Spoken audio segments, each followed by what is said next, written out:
Alright. What the fuck is happening with my cables? There. No, it's no longer buzzing. Alright. Hello. Hello. Today, I'm going to be opening some Ixalan card packs. I haven't really looked at cards that much outside of the physical ones I bought a while ago. But figured I may as well open my arena packs while I have the chance. I'm still saving up my golden packs for another video. I would like to make a really big golden pack opening video at some point in the future. But yeah, Lost Caverns of Ixalan. I had a lot of fun with the original Ixalan, so let's do this one. I decided I'm going to start doing pack openings live simply because of the amount of time it takes to edit them. Yeah. Oh.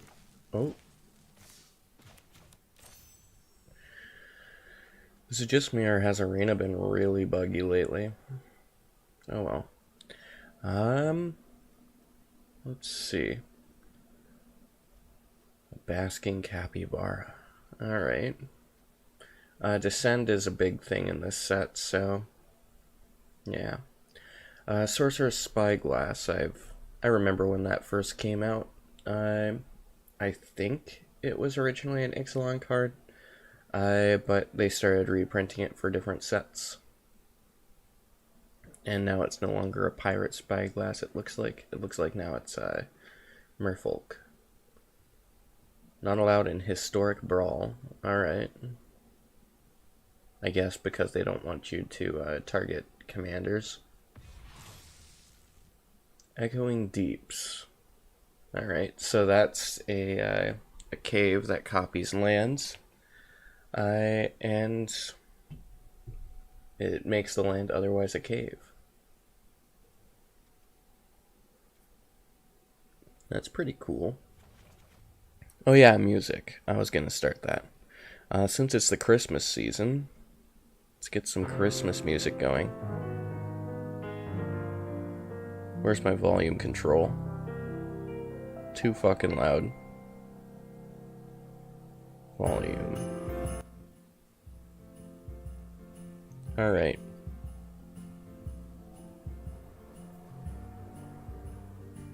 There we go. No longer as quiet. See, we're opening our gifts for Christmas. Alright, so we got Caparachi Sunborn. It's got Discover, so it's essentially like a Cascade card. And whenever you attack, you could tap 2 artifacts and then Discover. It's pretty broken. Sacrifice a buried treasure. Add 1 mana of any color. So it's a treasure. And you could exile it from your graveyard to discover 5 as a sorcery. Wow.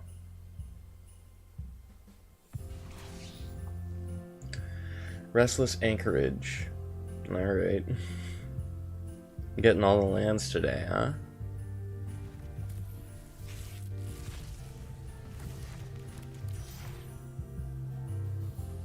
Okay, so we got a Soul Coil Viper, which returns creature cards from your graveyard to the battlefield with a finality counter, and you activate only as a sorcery. Counter target artifact or creature spell. Discover X, where X is that spell's mana value. Wow. So if someone plays a big spell, you could counter it, and put a permanent or something onto your battlefield, or put it in your hand. That would work well with like counter spells because, well, you wouldn't use it to counter, but you'd put it in your hand. And most counter spells are cheaper than that. Gold wild card. I'm alright with that. How am I doing on wild cards? Looks alright. Alright, whenever you discover again for the same value. This ability only triggers once each turn. Okay. That is a little broken. As an additional cost to cast the spell, discard a card or pay 3 life. Destroy target creature or planeswalker. When an unstable glyph bridge enters the battlefield, if you cast it for each player, choose a creature with power 2 or less that the player controls, then destroy all creatures except creatures chosen this way. And it crafts with artifacts for 3 generic and 2 white to get a Sandswirl Wanderglyph, which has flying, and whenever an opponent casts a spell during their turn, if they can't attack you, or planeswalkers you control this turn. Each opponent who attacked you or a planeswalker you control this turn can't cast spells. Wow. That's a big tax.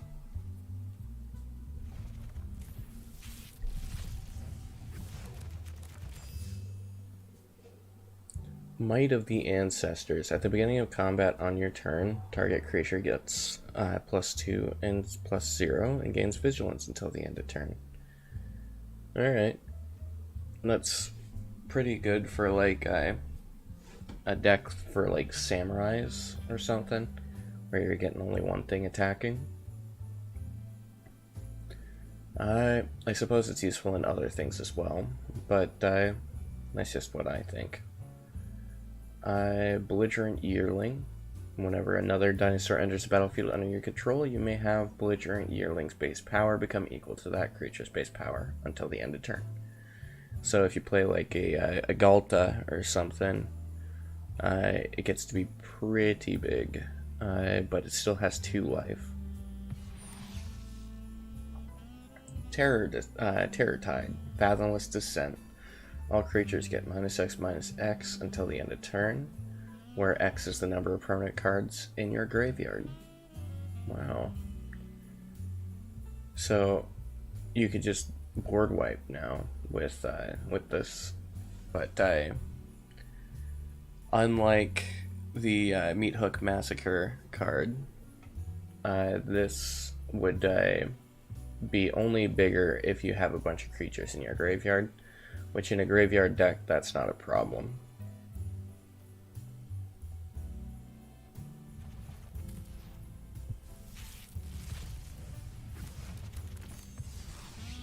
Oh boy, we got a mythic. What'll it be? We got a Lodestone Needle out here. When it enters the battlefield, tap 1 target artifact or creature and put 2 stun counters on it. And you could craft with artifacts, and target creature you control explores, activate only as a sorcery. To a Guidestone Compass. Nice. We got Ogier Axonil, Deepest Might. It's a legendary creature god card with trample, and if a red source you control would deal an amount of non-combat damage less than Ogier and Axonil's power to an opponent, that source deals damage equal to Ogier Axonil's power instead. When Ogier Axonil dies, returns to the battlefield tapped and transformed under its owner's control. And it turns into a land called the Temple of Power, which is a red land, and it's got an additional ability of 2 generic and 1 red, and tap it to transform the Temple of Power.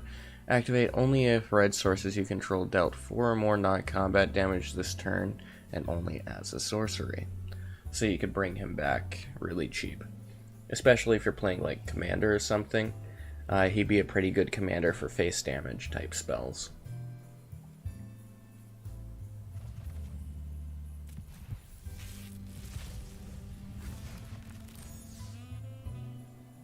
Alright, Canonized in Blood. At the beginning of your end step, if you descend this turn, put a +1/+1 counter on target creature you control, and you could sacrifice Canonized in Blood to create a 4/3 white and black vampire demon creature token with flying. Nice. Malicious Eclipse. All creatures get -2/-2 until the end of turn. If a creature an opponent controls would die this turn, exile it instead. Wow. So it looks like in the card art that's a vampire demon covering up. Is that the core from the lore? I suppose in the flavored text, Aklazatz laughed as the dark shards closed around Jamil, plunging the core into an unnatural darkness. At long last, his bloody reign would begin. So, the core is in charge of the sun? Huh. Molten Collapse. I've heard that this is a card in the new meta for Commander. I forget what the card it was replacing. There was another card that came out like 3 years ago that was essentially Molten Collapse but slightly worse. Molten Collapse has choose one. If you descend this turn, you may choose both this instead. It's got destroy target creature or planeswalker, and destroy target creature, non-land permanent, with mana value 1 or less. Or non-creature, non-land permanent with mana value 1 or less. So, it's just slightly better than the other card. If I remember correctly, it costs 1 less and has the destroy target creature or planeswalker ability. But also, if you descended, you could do more than that. And also, you have options, which makes the value of the card a lot bigger. I think that this card costs a bit more in physical, but I can't really be so sure these days with Magic. Demand is so low for the regular art style version of each card that the regular art styles barely pass $50 these days. People all want the special art, and there's so much special art that, well, it tanked the value of cards. Anyways, next pack. We got an Earthshaker Dreadmaw. When there's a battlefield, draw a card for each other dinosaur you control. Good way to fill up your hand. The owner of target artifact or creature with mana value 1 or greater shuffles it into their library. Then that player discovers X, where X is its mana value.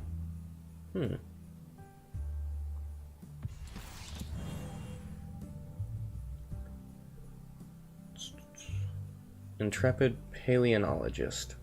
It's got add 1 mana of any color, exile target card from graveyard, and you can cast dinosaur spells from among the cards you exiled with Intrepid Paleontologist. If you cast a spell this way, that creature enters the battlefield with a finality counter on it.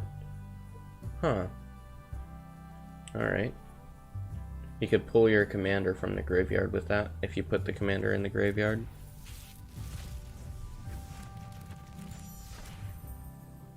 Captain Storm. Captain Lannery Storm. Alright. And whenever an artifact enters the battlefield under your control, put a +1/+1 counter on target pirate you control. Nice. Isn't there a pirate that every time it gets a +1/+1 counter, it makes a treasure? If that's the case, then you'd be able to control which pirate gets a counter, but you'd be able to make infinite treasures and infinite counters. I'm gonna have to look that up real quick.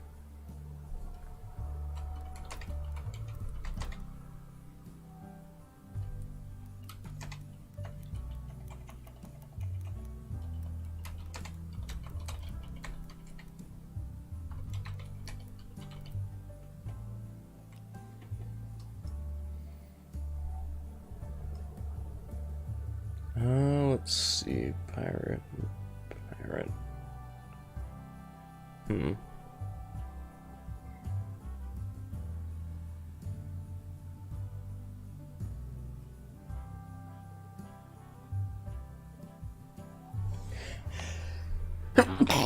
Sorry.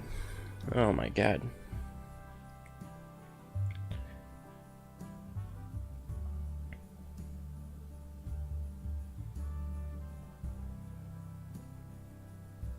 Okay.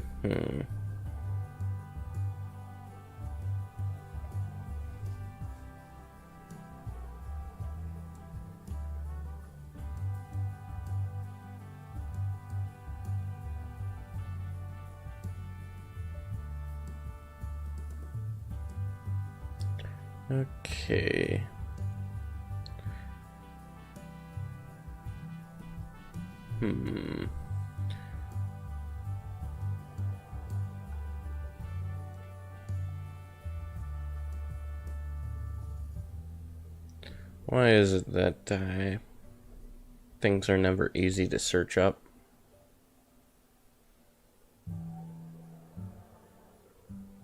Let's see.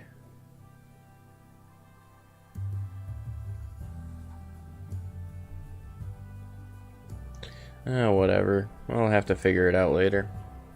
Should all be in Arena, which I could just check later. Unstable Glyph Bridge again. We just got that earlier. It shouldn't say first. For some reason, my copy of Arena seems to be bugged. It always says first, even if it's not.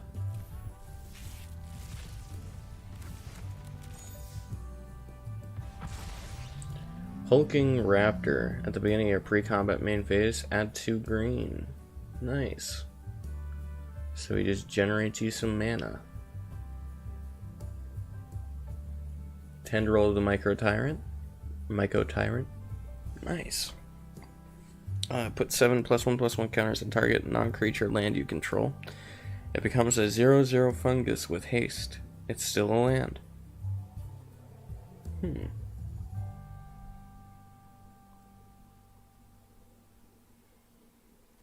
When Staunch Crewmate enters the battlefield, look at the top 4 cards of your library. You may reveal an artifact or pirate card from among them and put it into your hand. Put the rest on the bottom of your library in any order. Alright.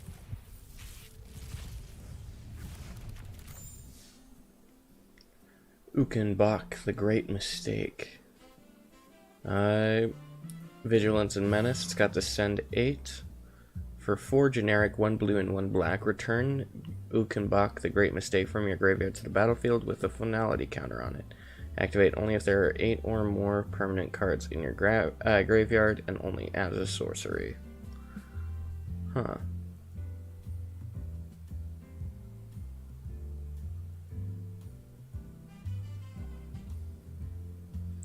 Ixalan's Lorekeeper. Add 1 mana of any color. Spend this mana only to cast Dinosaur Spell, or activate the ability of a Dinosaur Source. Huh.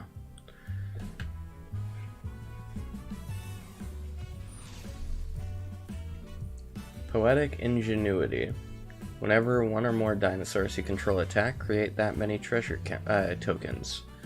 Whenever you cast an artifact spell, create a 3/1 red dinosaur creature token. This ability only triggers once each turn. So it's a way to generate some treasure. And it's got, what's her name? The Artificer Planeswalker, and Huatley, the Dinosaur Planeswalker. So evidently in the lore, they're friends now. Nice.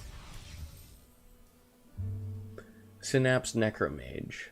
When it dies, create 2 1/1 black fungus creature tokens. With this creature can't block.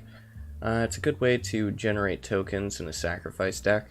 If you have a way to keep pulling this back, then you can just pretty much have infinite sacrifice fodder. Treasure Map. Scry 1 and put a landmark counter on Treasure Map. Then, if there are 3 or more landmark counters on it, remove those counters, transform the treasure map, and create 3 treasure tokens. And it transforms into Treasure Cove. It's got tap to add 1 colorless, and tap sacrifice a creature, or tap sacrifice a treasure to draw a card. Nice. I might put this in my Treasure Commander deck.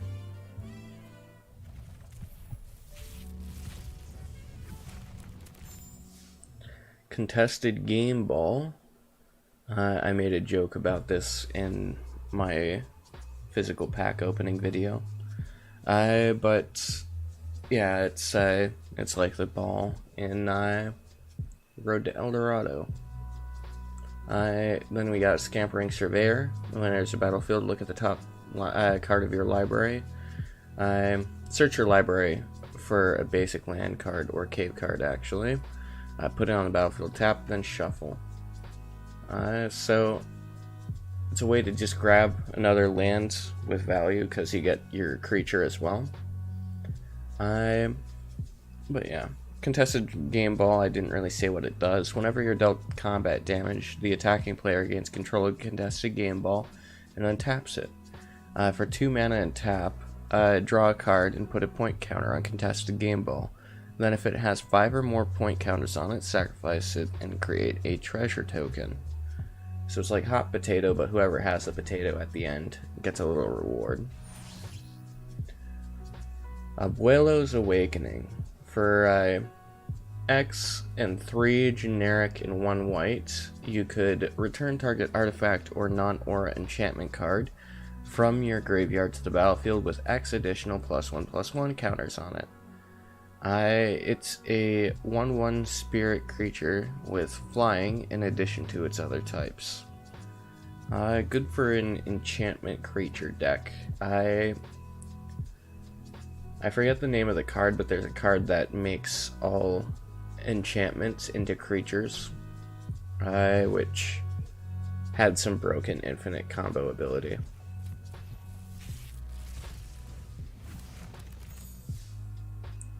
Cutsil, Malamet Exemplar. Your opponents can't cast spells during your turn.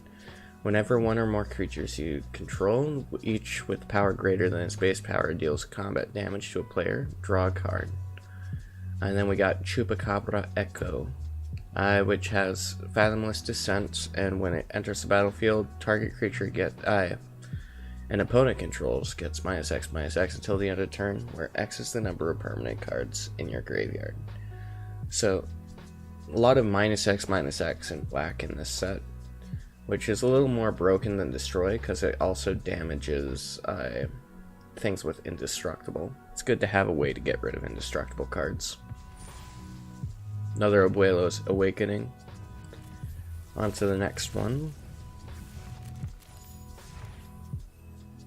We got a Diamond Pickaxe. Oh boy.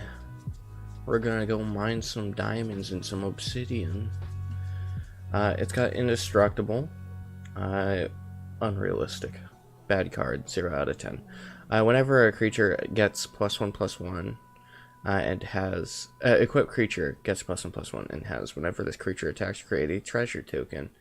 Diamonds in real life, they could still be broken. You just gotta hit them with a blunt object. They have the highest hardness scale, which means they don't scratch at all. But the way that we carve diamond is with I'm forgetting words. It's where you hit it really hard and just break chips off of it. That's how we carve it. It's not done through scratching or cutting. It's done through hammers and chisels. Synapse Necromage. When it dies, we've already seen this. But yeah, it's easy to break a diamond. You just need a hammer. Palanti's Hatcher.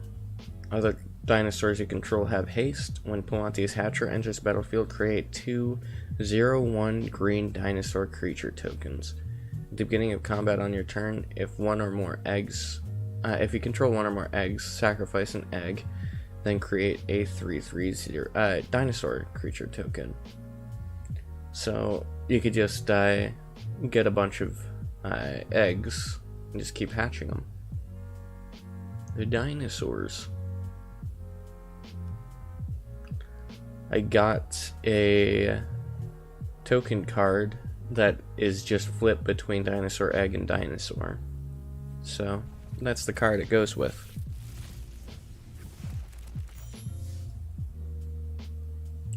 Akawali, the Seething Tower.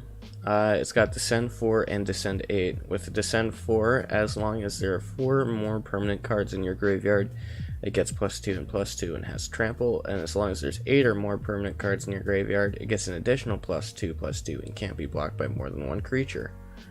Wow. Another Earthshaker Dreadmaw. And the Ever-Flowing Well. When the Ever-Flowing Well enters the battlefield, mill 2 cards, then draw 2 cards. It's got Descend 8. At the beginning of your upkeep, if there are 8 or more permanent cards in your graveyard, transform Ever-Flowing Well. And it transforms into the Myriad Pools. Whenever you cast a permanent spell using mana produced by the Myriad Pools, up to one other target permanent you control becomes a copy of that spell until the end of the turn. Wow. So, you could just have a bunch of clones, essentially. Nice. Are those gears? Those pools? Oh. Wow.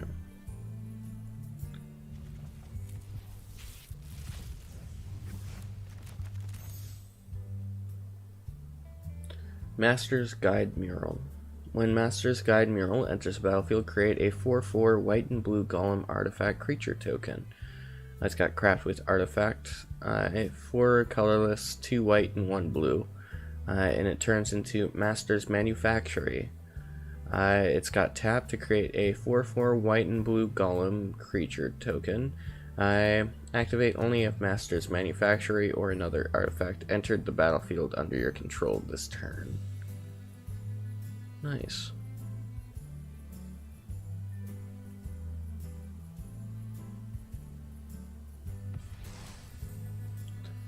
Tarian's Soul Cleaver.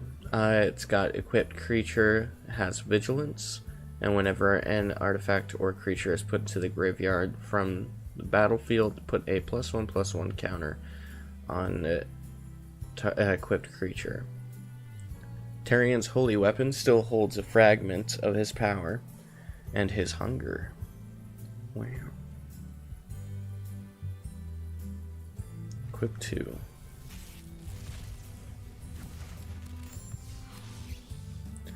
Okay, Canonizing Blood again, and Dowsing Device. Whenever Dowsing Device or another artifact enters the battlefield under your control, up to one target creature you control gets +1/+0 and gains haste until the end of turn. Then transform Dowsing Device if you control 4 or more artifacts. Turns into a Geode Grotto, with tap to add 1 red, and tap 2 generic and 1 red until the end of turn. Target creature gains haste and +X/+0, where X is the number of artifacts you control. Activate only as a sorcery. So you can buff your creatures based on your artifacts. Is this in the stylings of what's the place that's got the Aether? It looks like it. So it was made by what's her name? I'm forgetting. Anam Pakal, Thousandth Moon. Whenever you attack with one or more non-golem creatures, put a +1/+1 counter on Anam Pakal and create X/1/1 golem artifact creature tokens that are tapped and attacking, where X is the number of +1/+1 counters on Anam Pakal. Wow. So this would benefit a lot from things that double counters and tokens. Wow. Isn't that cool?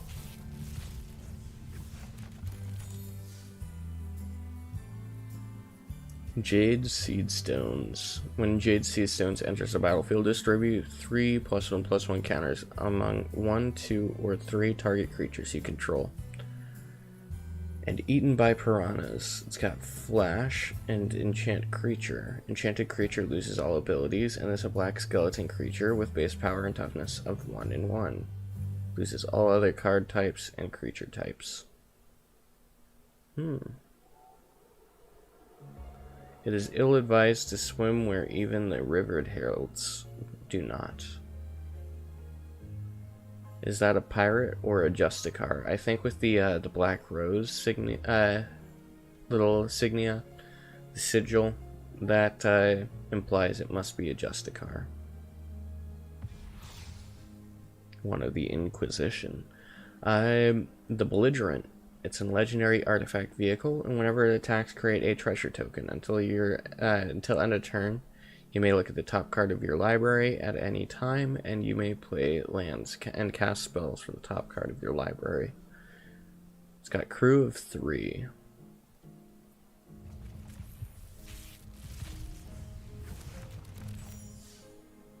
Visage of Dread. When it enters the battlefield, target opponent reveals their hand. You choose an artifact or creature card from among it, and that player discards that card. It turns into a Dread Oseosaur, which has Menace, and whenever the Dread Oseosaur enters the battlefield or attacks, you may mill 2 cards.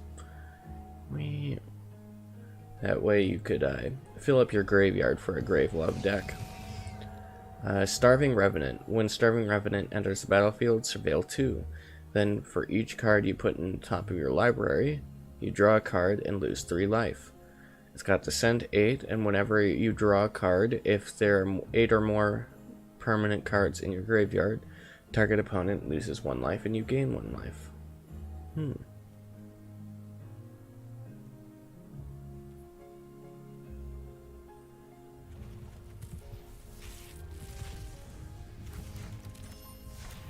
Another Diamond Pickaxe, another Soul Coil Viper. Another Abuelo's Awakening. Wow. That pack sucked. Zayoa Lava Tongue. It's got Death Touch in the beginning of your end step. If you descended this turn, each opponent may discard a card or sacrifice a permanent. And Zayoa Lava Tongue deals 3 damage to each opponent who didn't. Nice. Bitter Triumph. As an additional cost to cast this spell, discard a card or pay 3 life. It's got destroy target creature or planeswalker.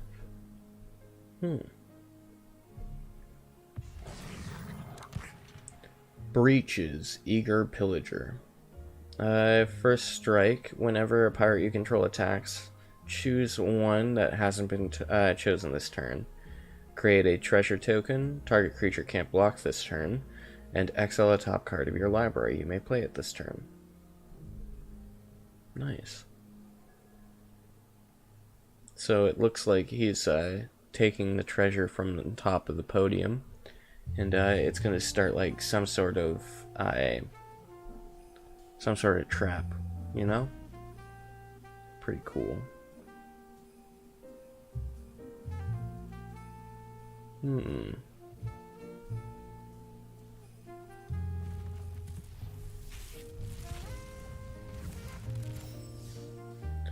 Hurl into History. It's that counter spell again. Spring-loaded Saw Blades. When spring-loaded Saw Blades enters the battlefield, it deals 5 damage to target tapped creature an opponent controls. Tap 2 other untapped artifacts you control. Blade Wheel Chariot becomes an artifact creature until the end of turn. So it crafts with artifacts to become a vehicle that's got crew 1 and it's a 5/5. And you could also choose to tap artifacts instead of creature. Sunken Citadel. When there's a battlefield, choose a color, add 1 mana of the chosen color, or add 2 mana of the chosen color. Spend this mana ability to activate abilities of land sources.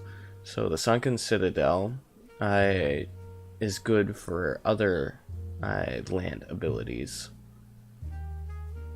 but it could be used as a regular land as well. Nice.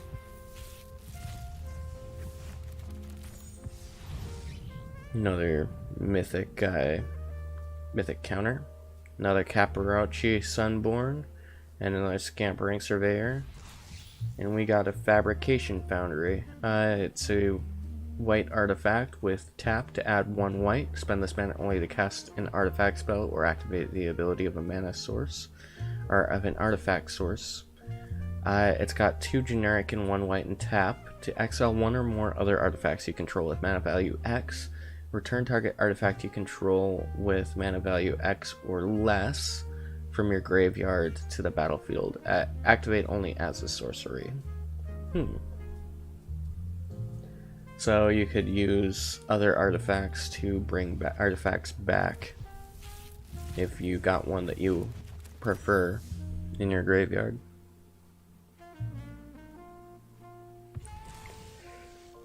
Restless Reef. It's a shark. You see it in the background there. How boring. We've seen the other uncommons already.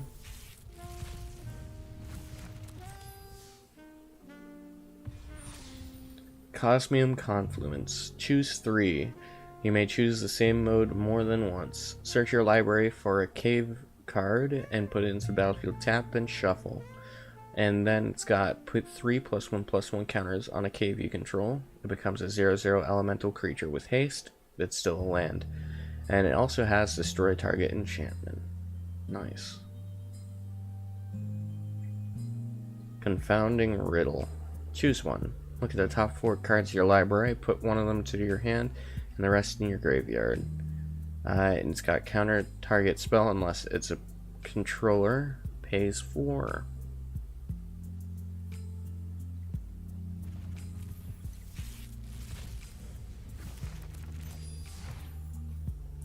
Curator of Sun's Creation. It's the Discover card. Wow.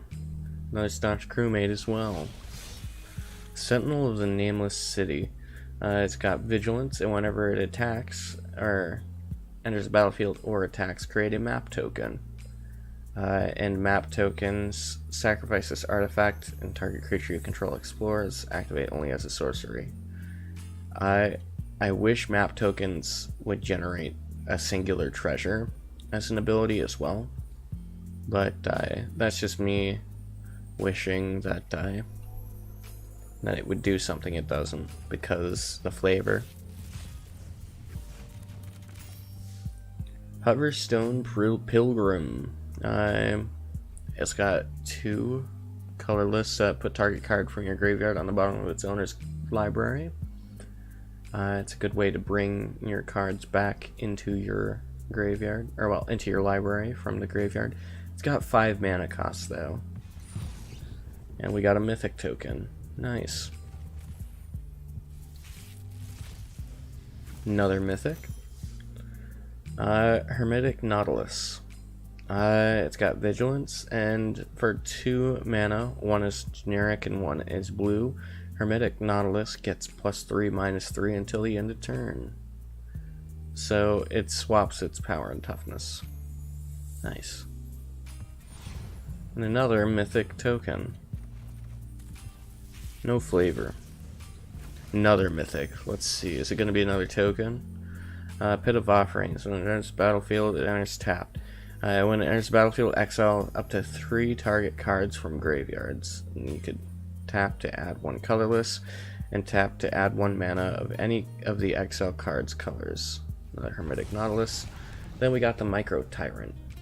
Micro Tyrant is an Elder Fungus. It's got Trample. Its power and toughness are equal to the number of creatures you control that are fungi and or saplings. At the beginning of your end step, create X 1/1 black fungus creature tokens with this creature can't block, where X is the number of times you've descended this turn. Huh.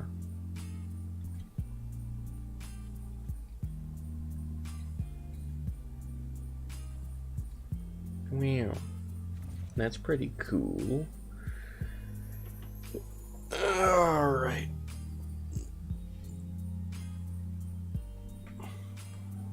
Let's build a deck, huh?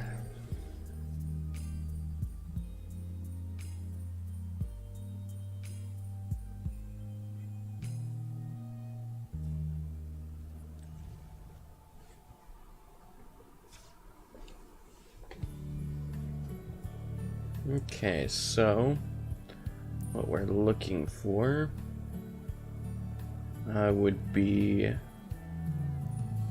let's start with some card as like the crux of our entire deck. Just using Lost Caverns of Ixalan as the base. Let's make it historic. And let's see, what do we want?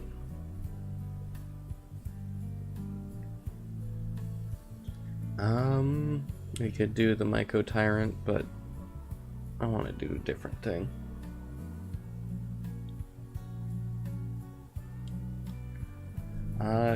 Get lost. Wow.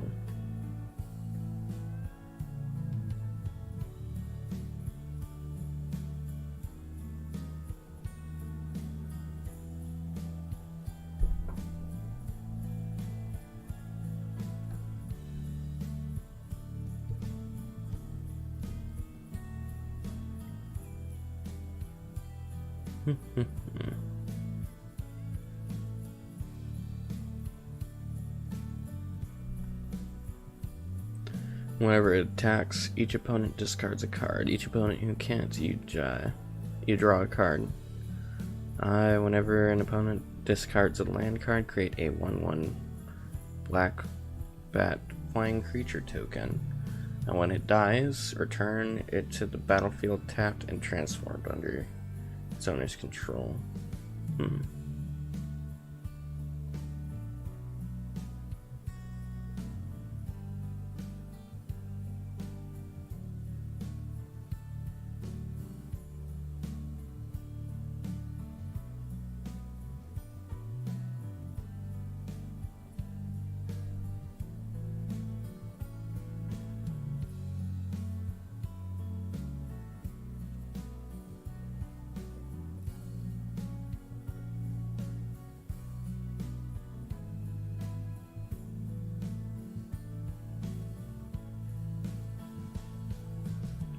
We got Galta.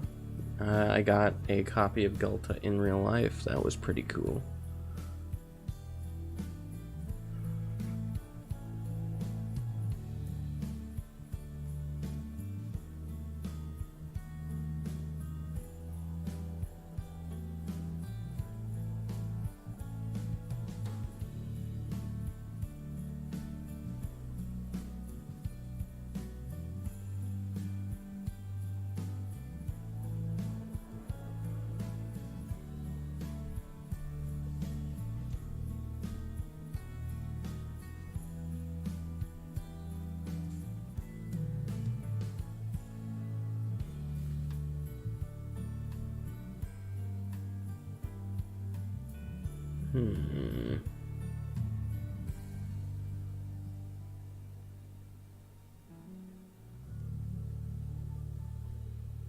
Saheeli, that's the one that I was thinking of earlier. I got a lot of Saheelis in my physical copies.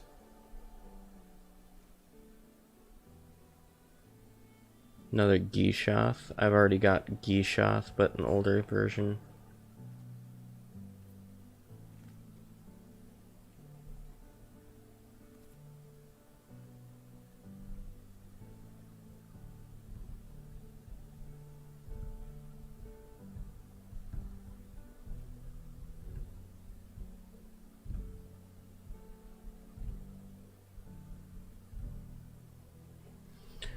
Mill the Inner Sun.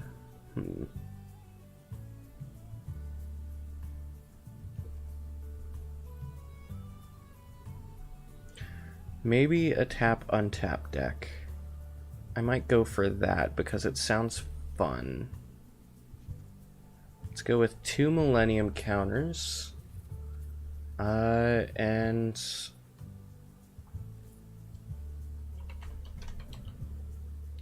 untap as text, and let's see.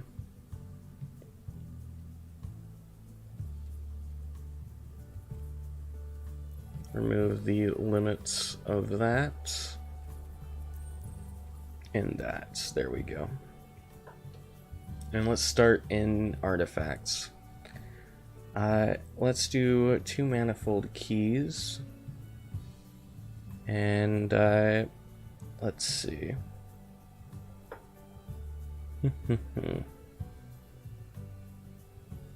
5 or more different mana values are that.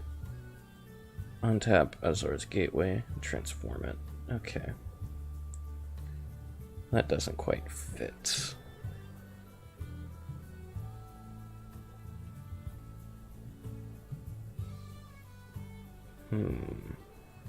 Whenever equipped creature attacks, it doesn't untap during its controller's next untap step. Whenever it becomes unattached from permanent, sacrifice that permanent. Okay, Stitcher's Graph does not work. We could do a Retrofitter Foundry, which... let's see. It doesn't quite work. We'd have to do a bunch of stuff with it.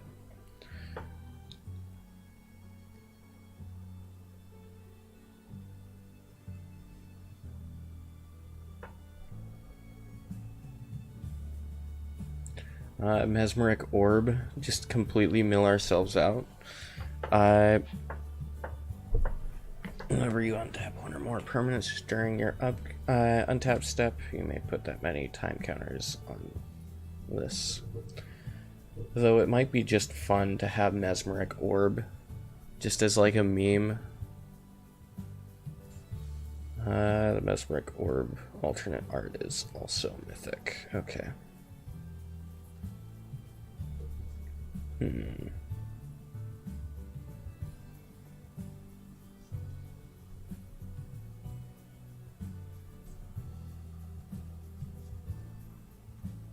Might want to add Sting so that we could untap our creatures we tapped before combat.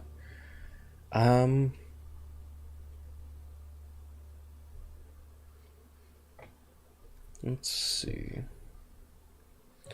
If we do Mesmeric Orb, we'd want to have green as one of our colors so that we could, when we mill ourselves, we shuffle our library, our graveyard back into our library. That might be the idea. Let's go with 2 Mesmeric Orbs, and let's go green. Let's get rid of untap for now. What's it called?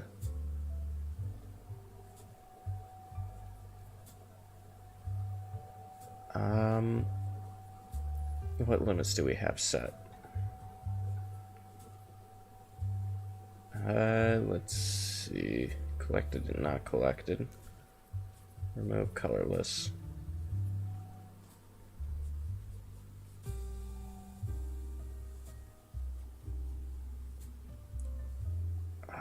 What's it called? What's it called?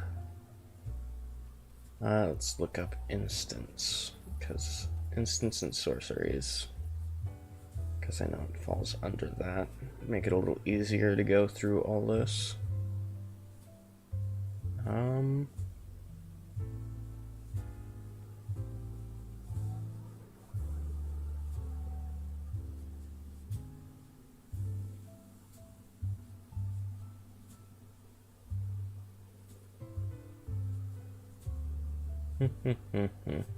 Gaia's Blessing, that's it. Let's add 4 of those. Let's craft them so that we don't forget. And we'll come back to green later.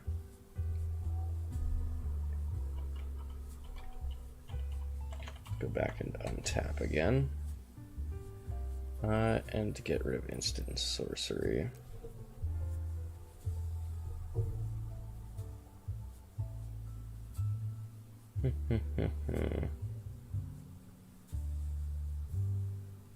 Staff of Domination might be a good one as well. How many are we up to? We're up to 4 mythic cards. Let's do 2 Staffs of Domination. Let's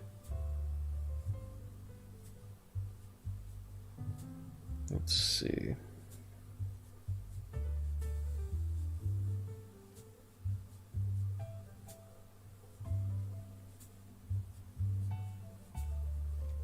Let's do an Unwinding Clock. I wish I had the card style, but whatever.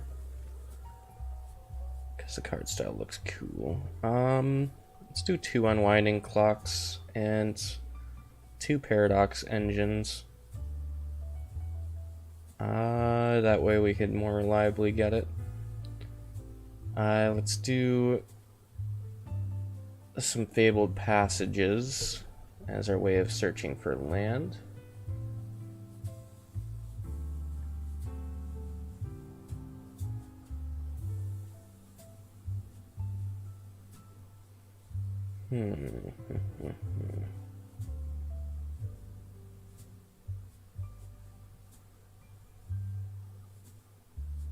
Maybe 2 cairns.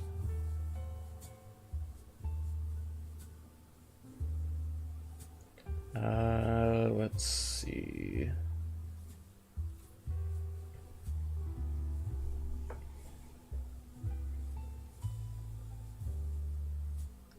Two relics of legend. That way we could tap more things for mana. Maybe now we start venturing into green. Untap green. Okay.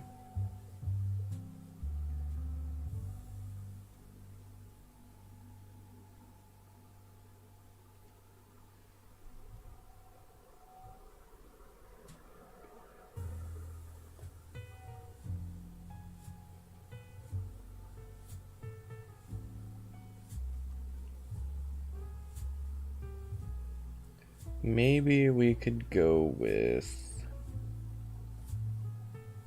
something that untaps land.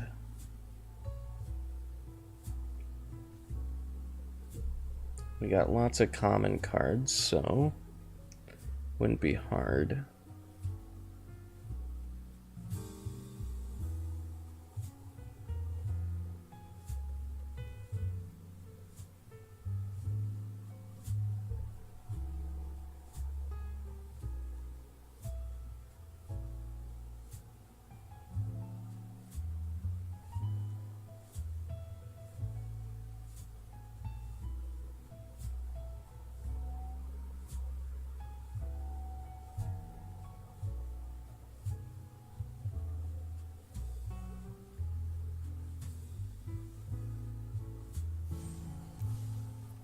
If we craft all, we definitely could right now. Okay. So we used all of our mythic cards.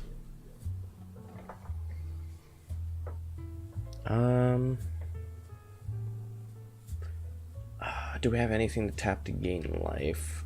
Just as like an ability, tap gain life. Is there anything like that in Arena right now? I know that there's stuff like that in other formats.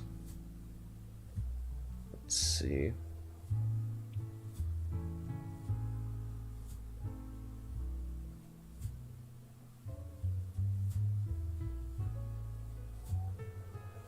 Maybe 2 Nature's Will. That way, if we deal combat damage to somebody, we untap our lands.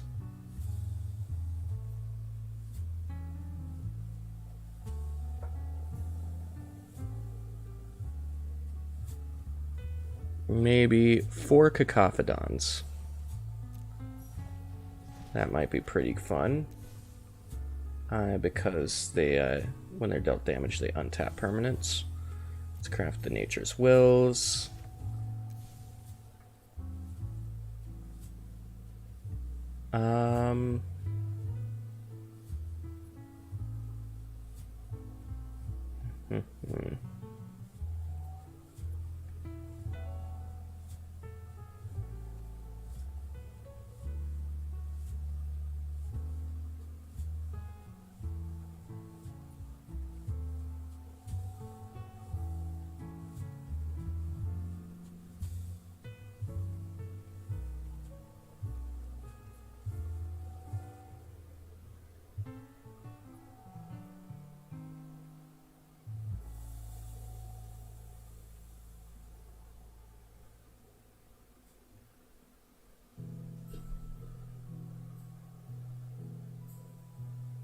Let's see, where's the untapped lands type creatures? What the hell? What's this message all about?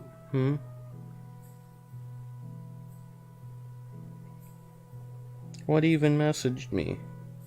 Oh, it's Verizon. Okay, whatever. Okay. Civic Gardener, maybe? 4 of those.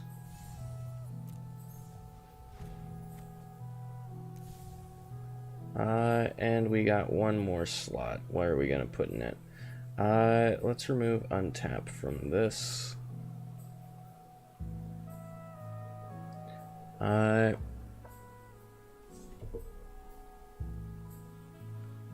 Let's see what this tap type is.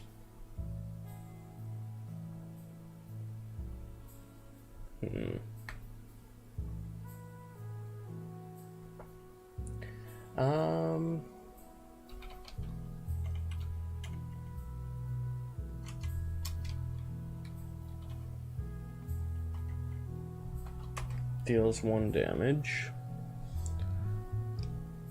Okay.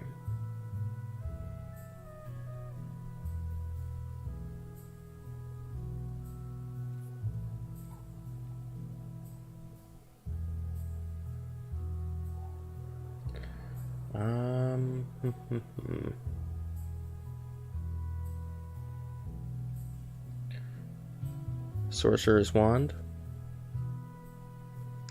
Maybe remove 1 Cacophodon and add another Sorcerer's Wand. Wait, we have plenty of slots left. I thought we had less. Okay, so 2 Sorcerer's Wands to attach to something else, and then you hit the Cacophodon with it. And that way you could keep tapping and untapping. And what else can I do? I have 3 slots left. Let's remove that and go into here. I want...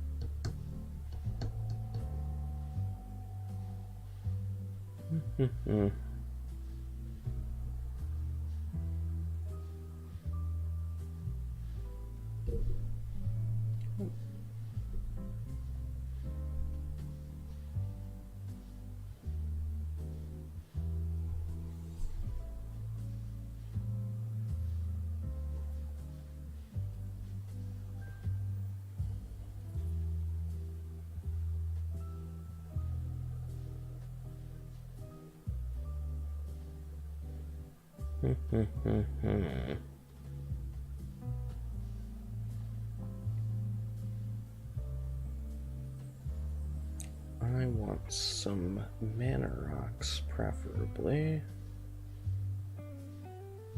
Perhaps I want the snow ring, possibly. I'll grab that when I get to it.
I may as well add 2 Chaos Wands, just so that I have them. They combo really well with the Paradox engine. How many mana rocks do I have? That's actually kind of important. Where is it?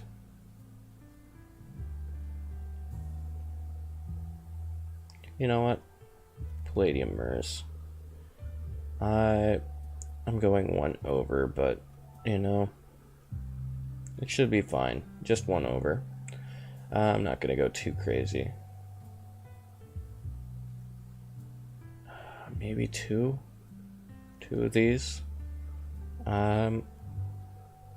Remove 2 Civic Gardeners. How are we doing on creatures?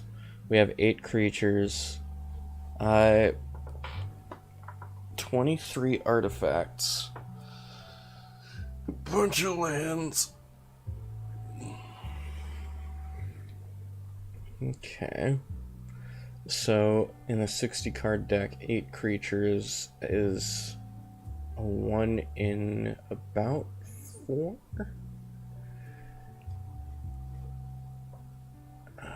Is it 1 in 4? No. It would be...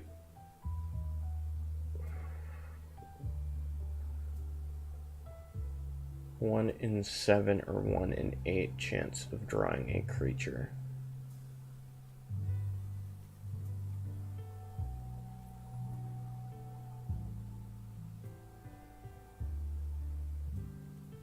I need more creatures is the thing. Because otherwise, this might not work.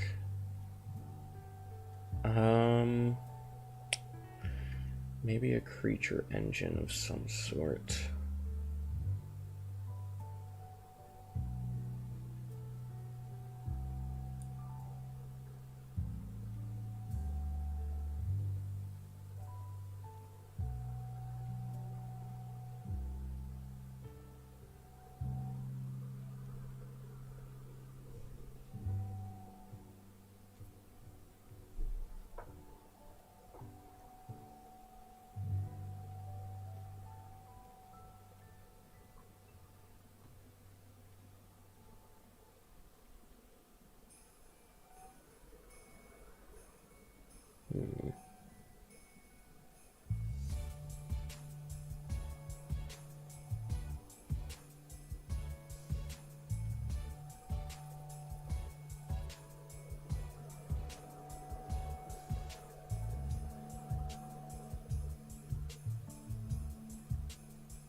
Get rid of these pristine talismans.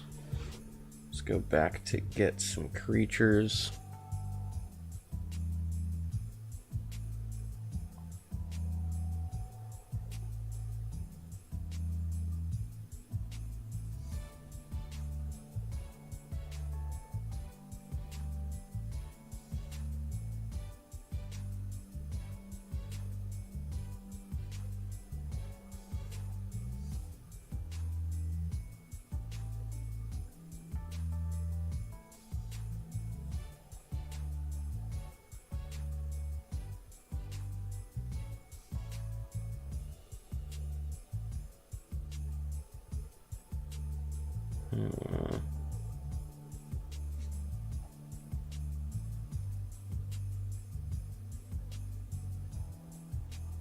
A strong creature with a tap ability would be preferable.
Maybe that beetle that has landfall to generate more beetles.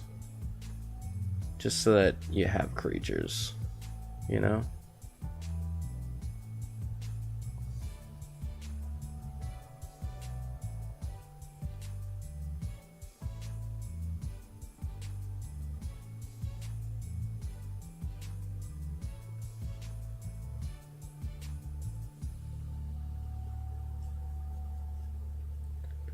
Okay.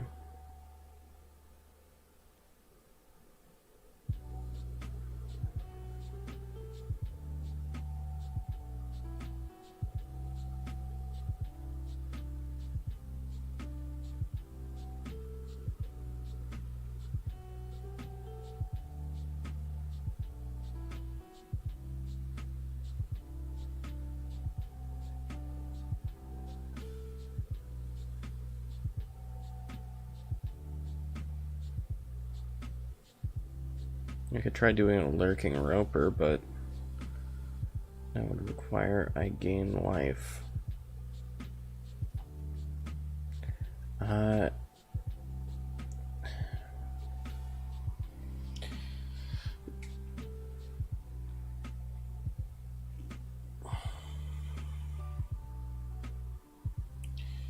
You could build an entire deck around lurking roper. You could also build an entire deck around Famished Paladin as well. I might end up just doing that at some point. I mean, I already have a deck around Famished Paladin, but, you know.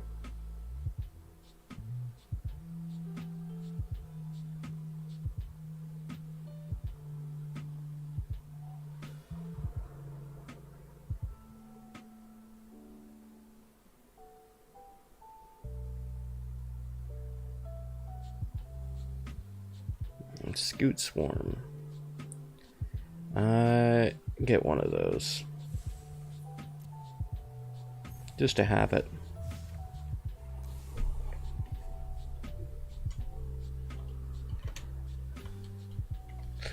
It's the Tabby Taps deck. Alright. Let's build that. Let's go and try it out. Let's do a historic match. Historic ranked. Let's do our Tappy Taps deck. I haven't done historic ranked in a while, so I'm all the way down to copper. It's been like 3 seasons since I last actively was doing ranked. Let's see how far we could get in bronze. The only people in bronze are newbies and people who haven't played in a while.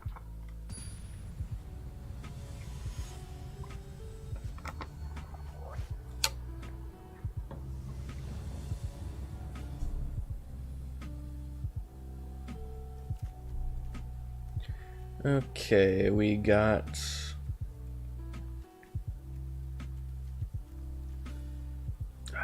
Do we want this? You know what? Yes, we do.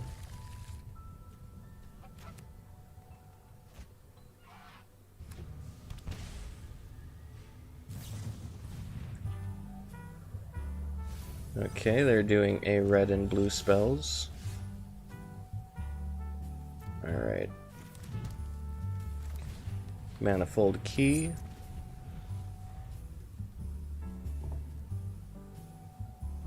First time playing this deck. Ledger Shudder. Or Shredder. Mesmeric Orb.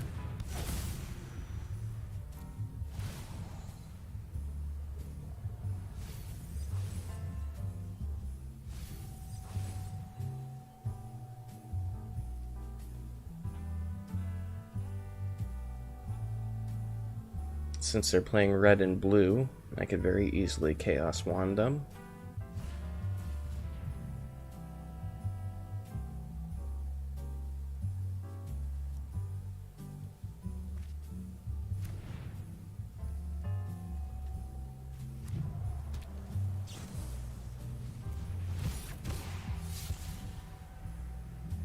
Connives. I didn't play much with Connive. Alright. So you put +1/+1 counters on it for discarding. And at the beginning of combat on your turn, if you cast 3 or more instants or sorceries, return it to the battlefield. Huh. So, do they have a... Yes, they do. Alright, they're gonna get 2 Phoenixes.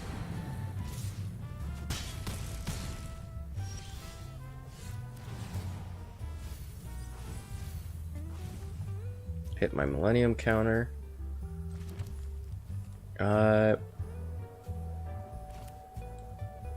Just do this.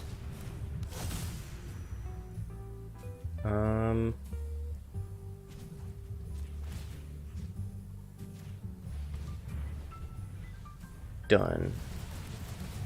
Let's mill them a whole bunch.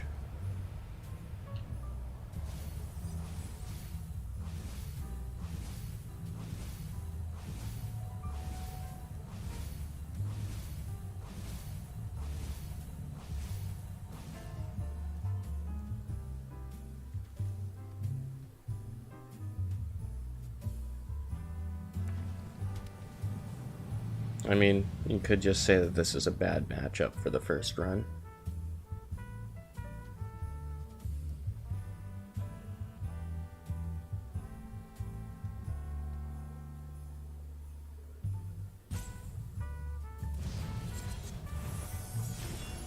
Wow.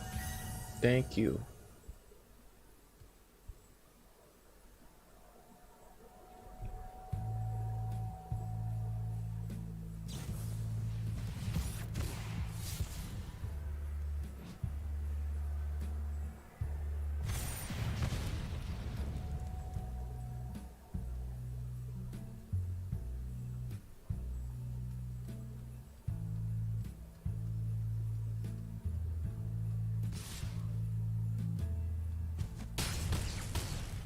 Okay, one more turn and then I lose.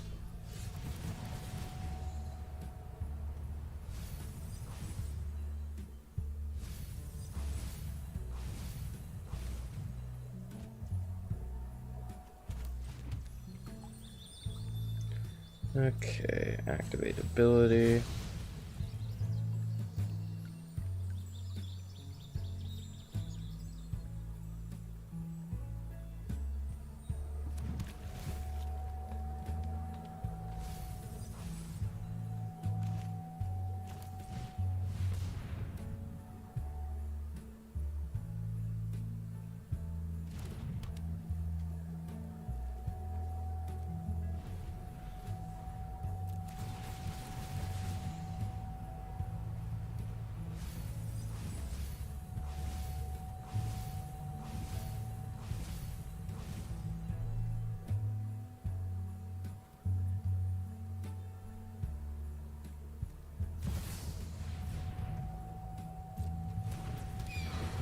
Why didn't it untap?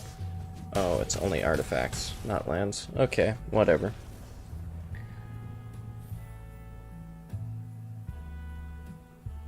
Bad matchup.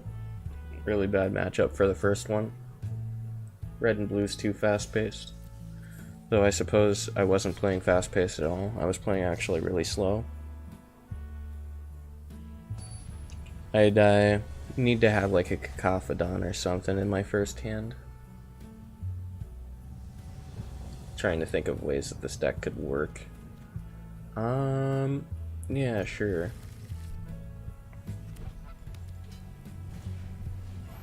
I still have no idea what I want from a hand yet. This is the first time I've ever played this deck.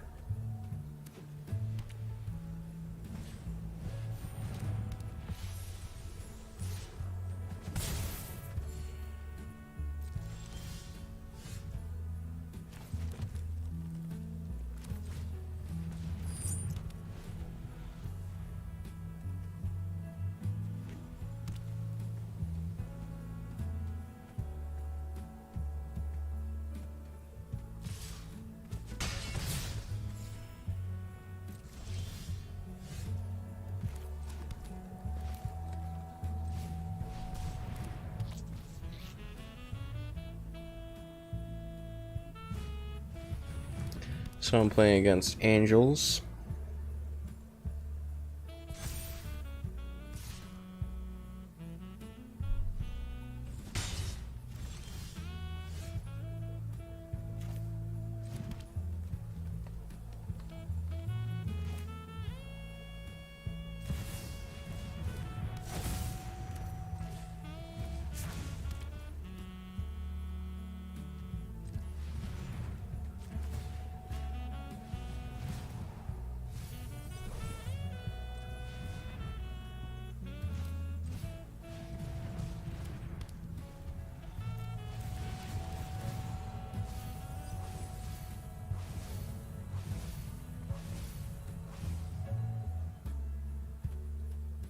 Alright, I got ideas.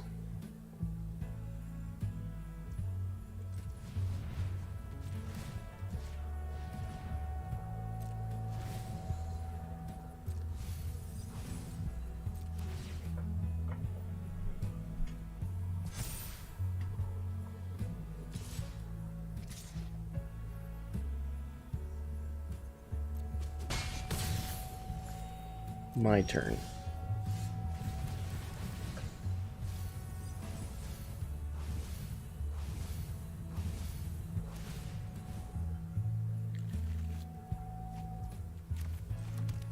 Okay. Treasure tokens. Alright.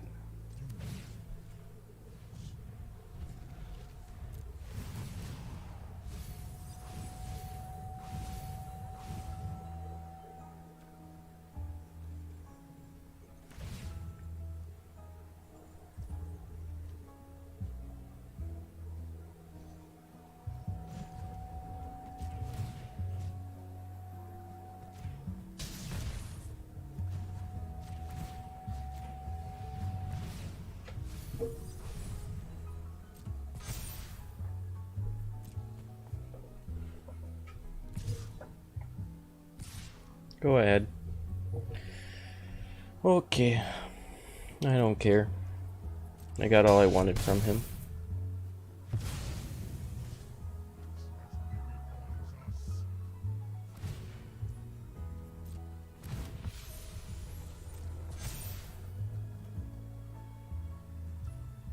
My turn.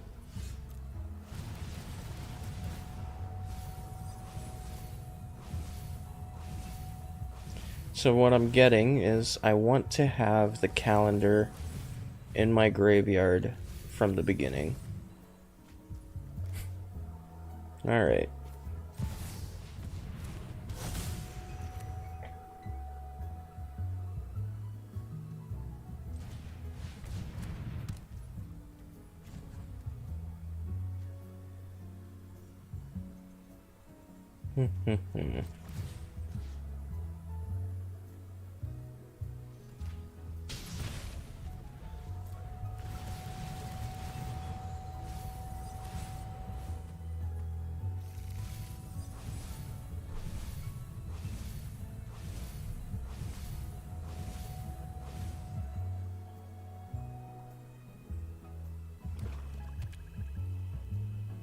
Oh boy, they're playing black as well. I've only seen white so far.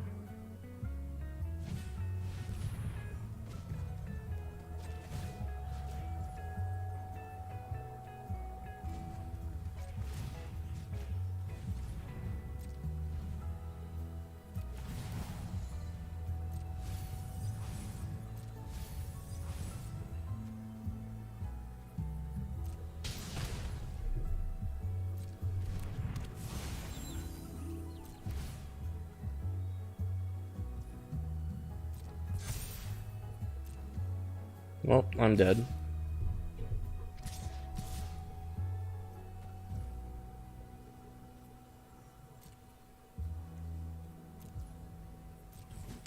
I'm not even gonna try to hold out. Oh, I'm not even dead. Wow.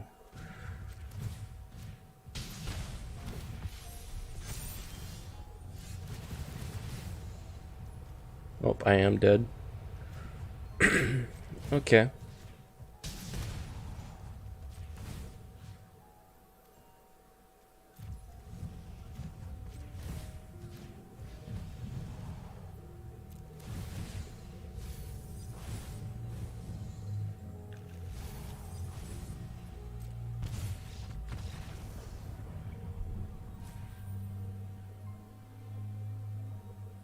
Whatever. Playing against meta decks. I need to play against decks that are off meta. Because I just want to make this shitty deck work. I'm not even trying to make a good deck.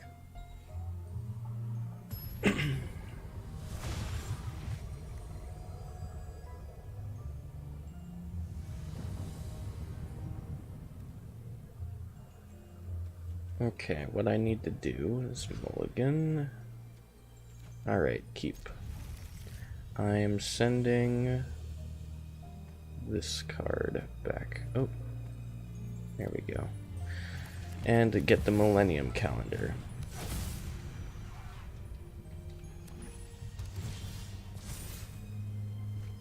Okay. And I guess double.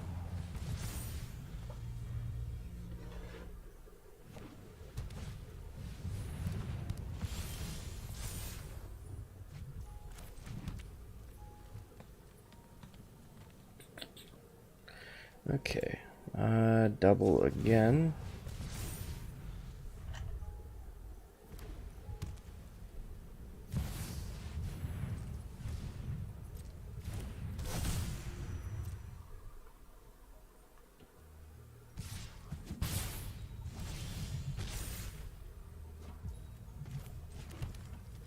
Cacophodon.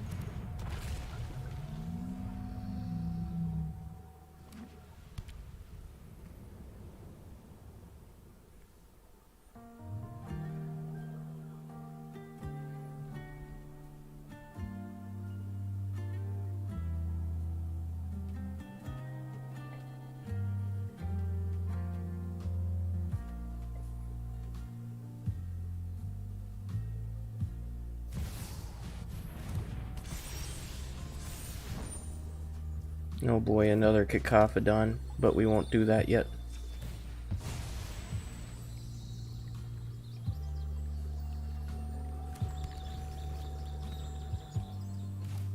Okay. Chaos Wand. And attack with a Cacophodon.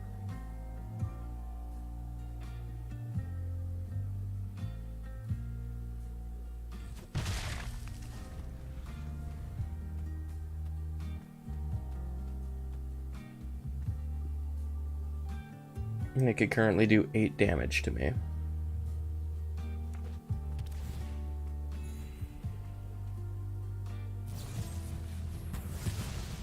Nah, it's whatever.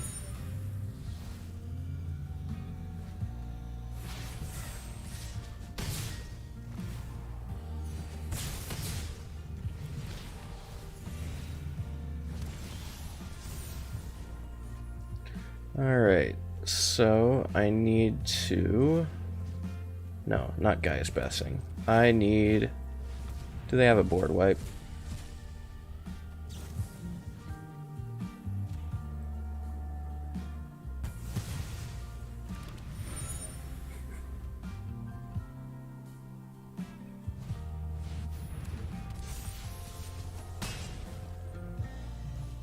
My turn. Why do you keep saying oops? It's actually more frustrating.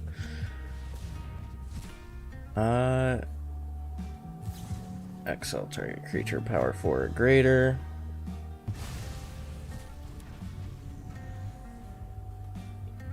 I gotta tap these things.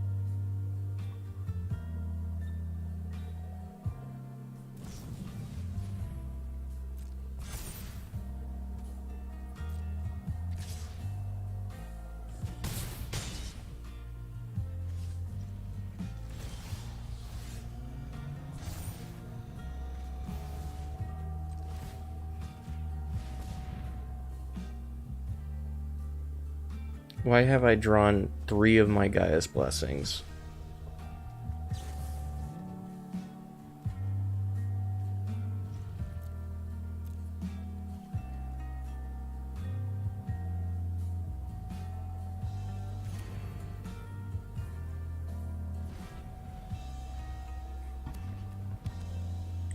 If they're gonna keep saying oops, I'm just gonna keep relaxing. Alright.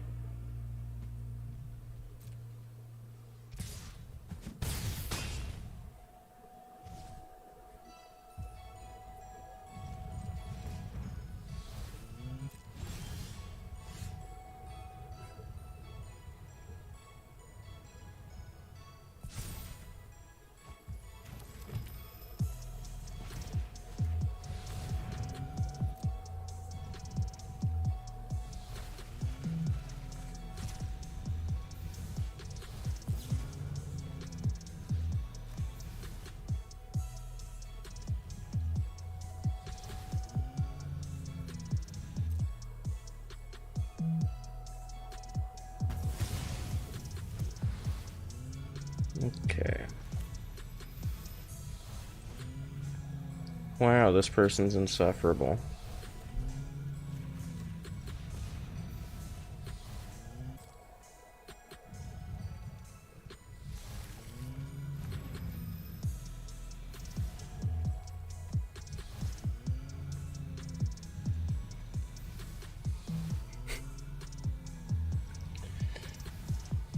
I hate people who do this. They're insufferable.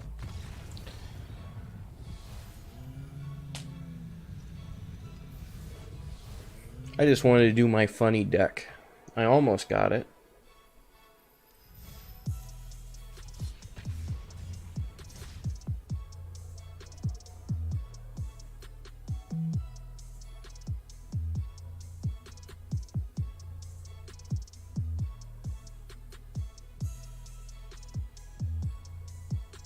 Alright.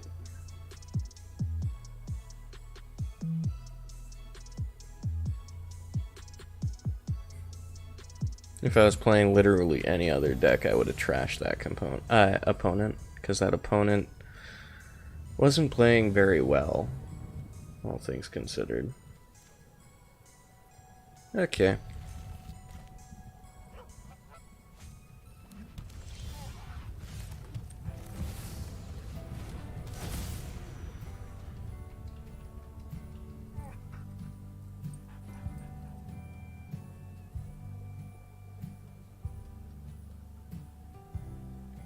Oh, I like this art. This is cute.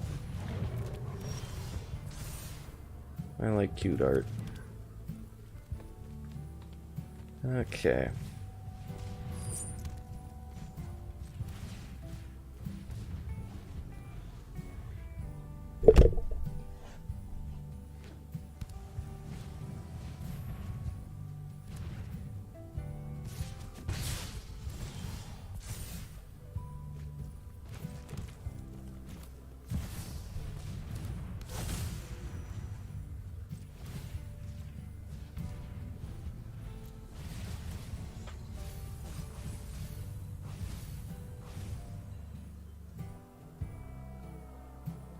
Alright, can I pull off this deck for once?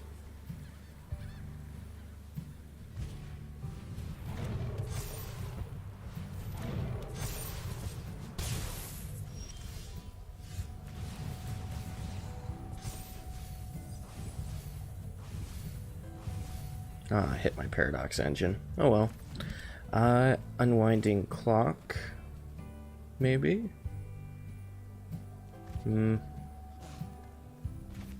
I'll start with this. The Relic of Legends.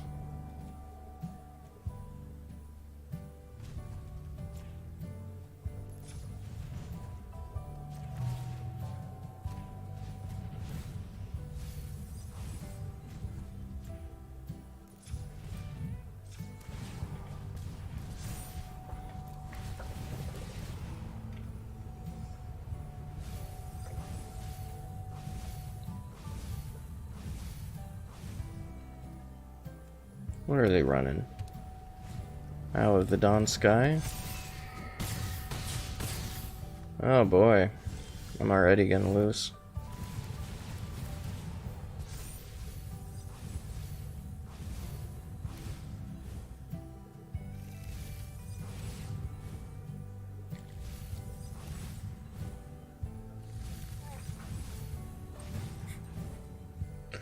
Wow, hit 4 of them. Oh, that's funny. Alright.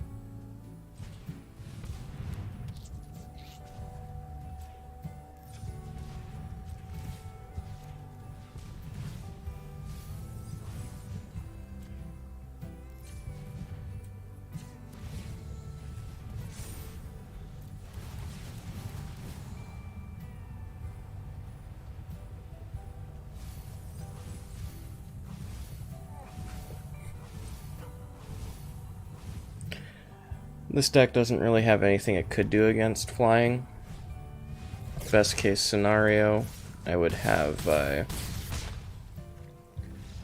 Chaos Wand, use it on them, knock all their stuff back. Rip. And at least that person was playing well. They got really lucky with 3 Sky Cats really quickly.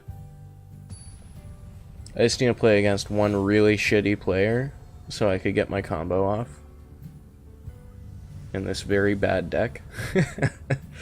Oh, okay. Mulligan. That's good. That's good. Let's get rid of the Staff of Domination. Millennium Calendar.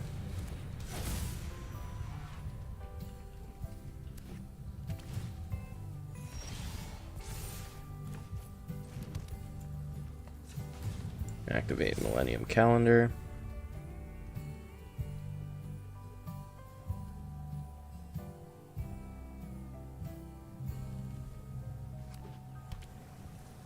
Palladium Myrrh could activate the calendar on his own. Alright, we're playing against zombies. So long as they don't start their ramp, we're good. Blue and black zombies. Okay. No blocks.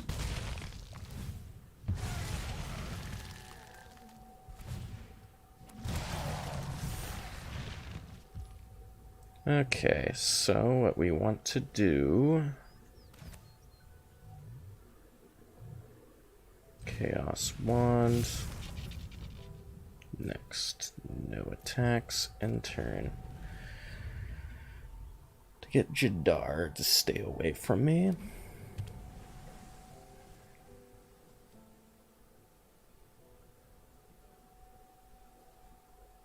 I could set up a trap with a manifold key. I tap my Palladium Myrrh and have 1 mana open and untap the Palladium Myrrh to kill Jadar.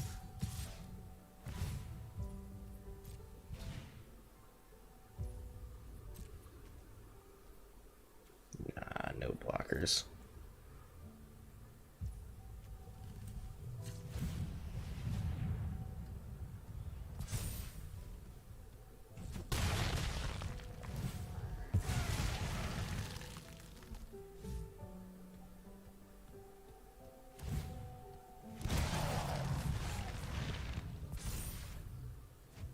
Okay. Manifold key.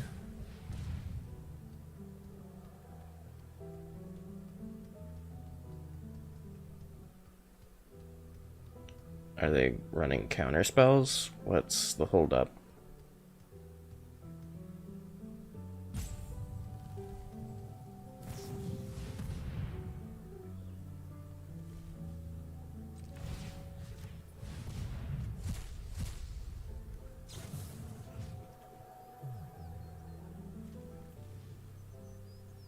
Yeah, sure, I'll counter my own spell. Very cool.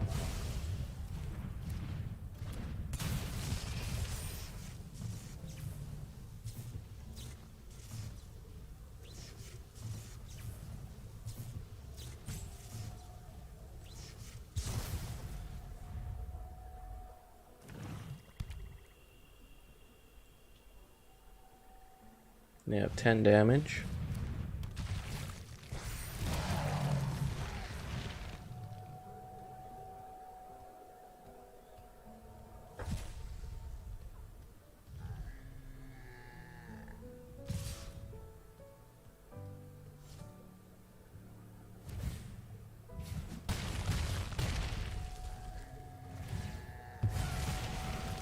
Alright, I need to hit a board wipe on them.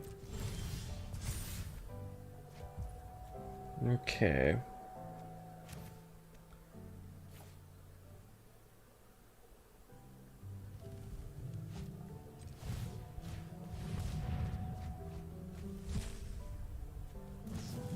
Whatever. Concede. I don't have a board wipe from them.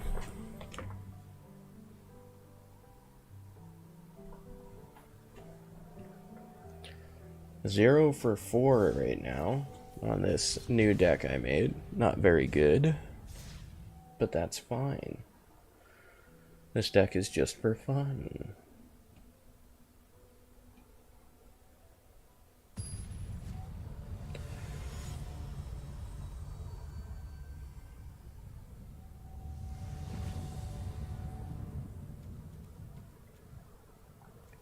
I'm gonna mulligan this.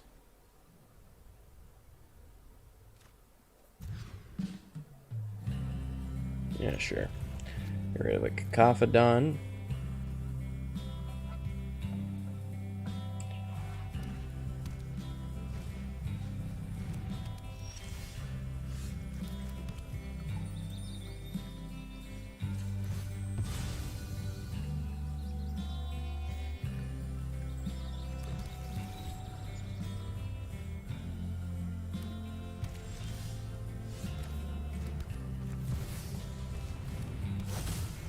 Play Mesmeric Orb.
Oof.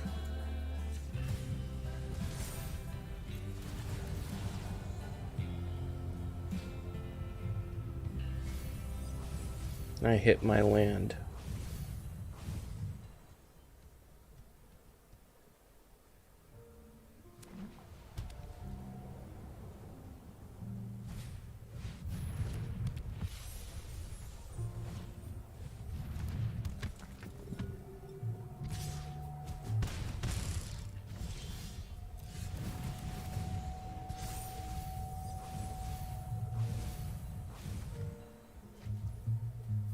Nice.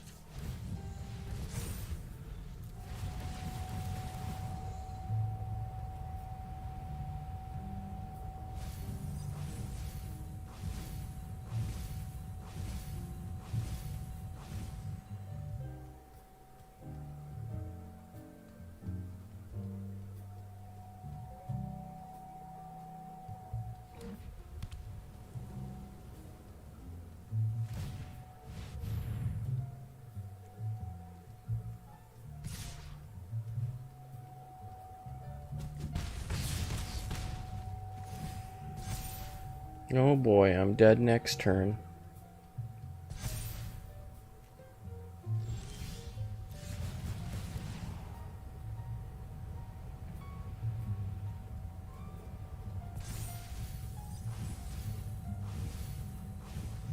Nice.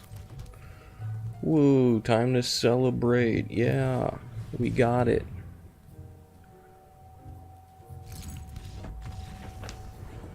Rip.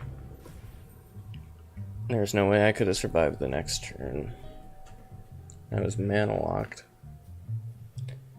This deck sucks. But I wouldn't have it any other way. I like playing shitty decks. They're fun.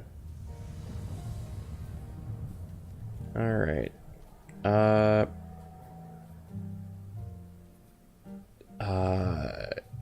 No.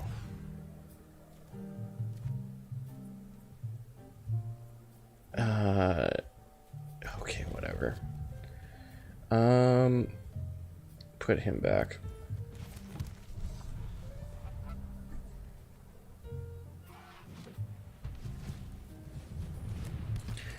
Everybody plays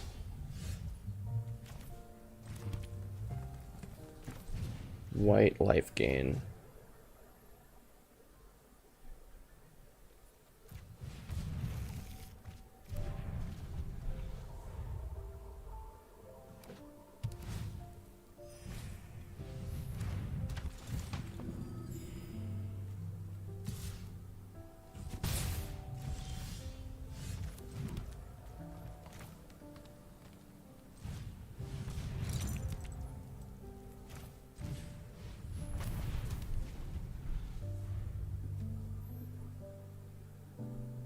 Sorcerer's Wand isn't the card I want. It needs to be target creature, not target player.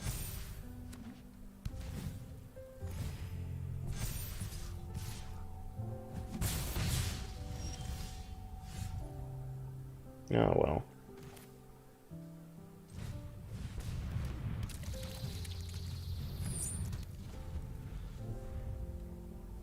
You're probably wondering what the fuck I'm doing.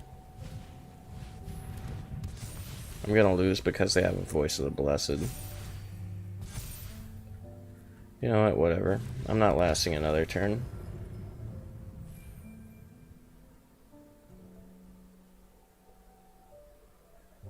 They also were misplaying, but because they had Voice of the Blessed, I was screwed.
White, red, or white, black, and green. Graveyard recursion.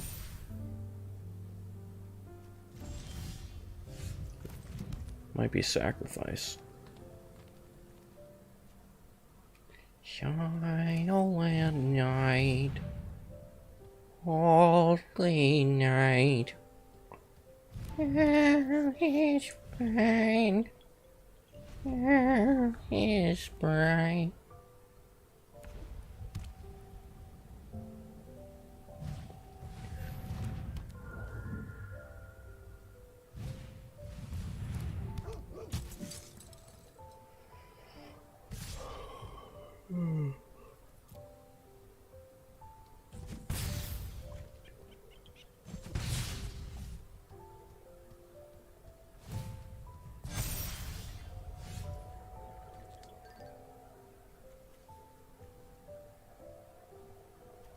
Okay. In heavenly peace, sleep in heavenly peace.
Okay, they're done with their turn. That was ridiculously long.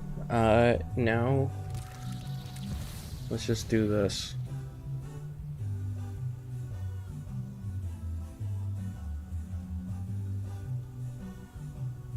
It's not gonna do anything with it, but whatever.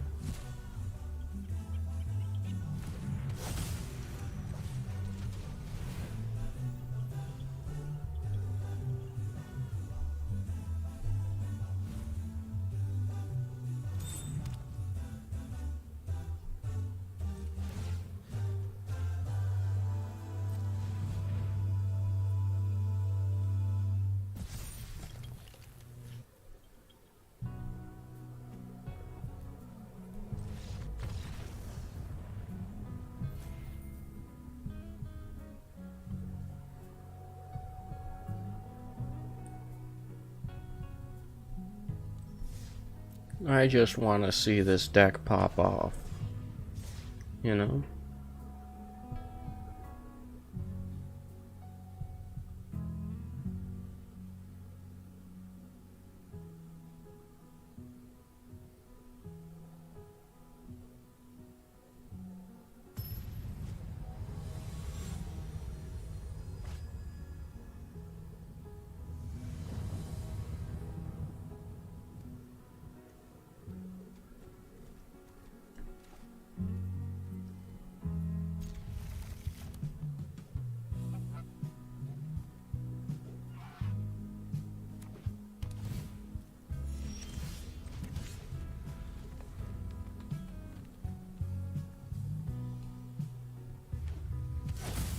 Oh boy, I'm playing against Slivers.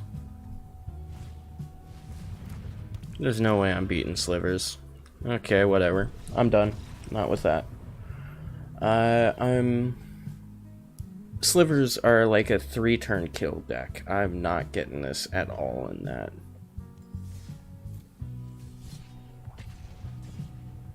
I'm not playing Slivers.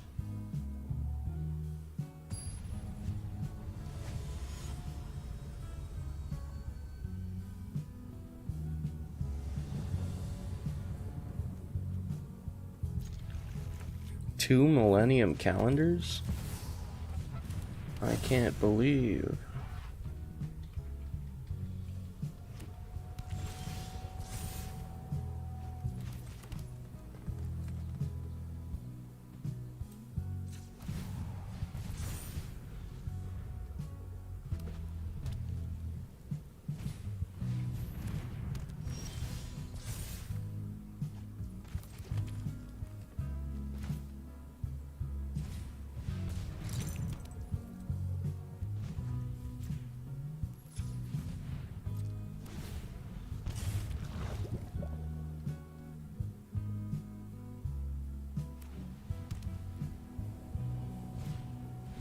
Another Skrelv's Hive. Okay. I need a Cacophodon.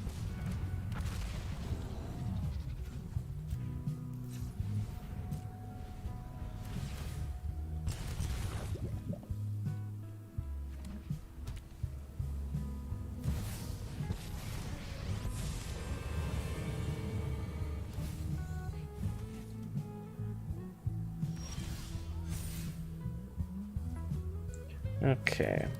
Palladium Myrrh.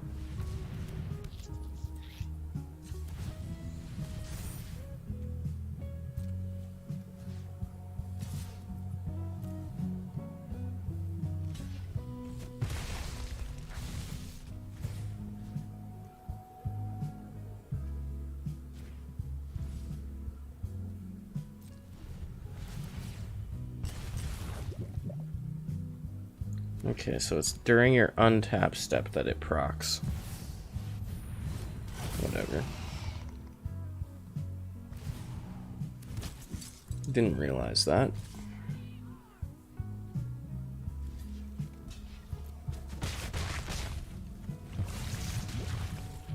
My turn.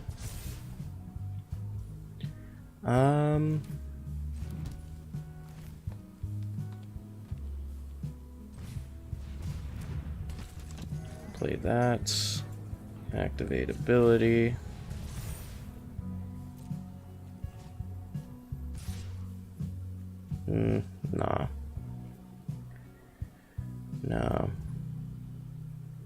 End turn.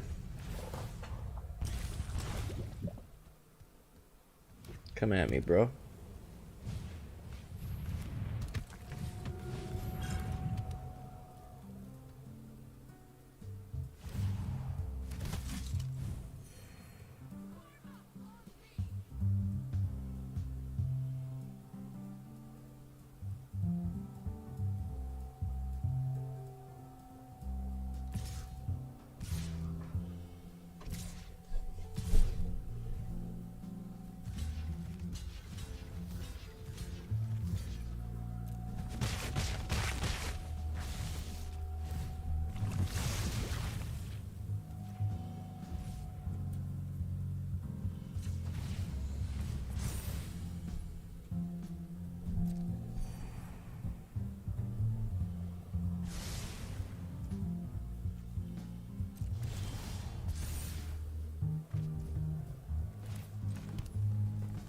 Okay.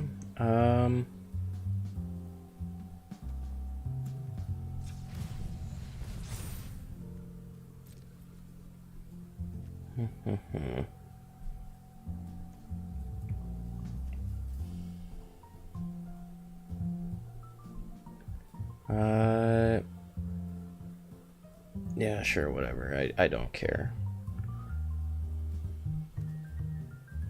I don't want them to remove my Cacophodon is the thing.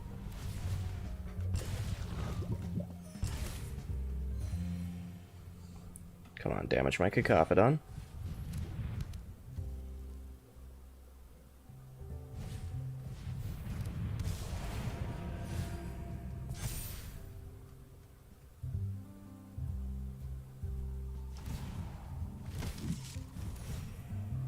Strike with all of your infect, please. Please.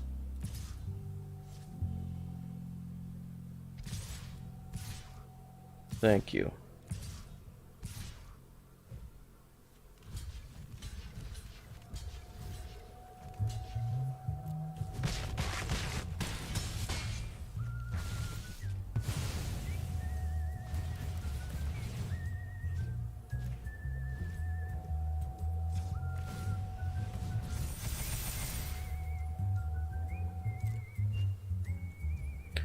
My turn.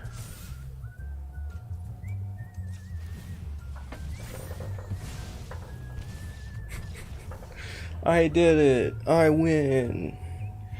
I win. Yay. With a shitty deck against a deck that's somewhat standard.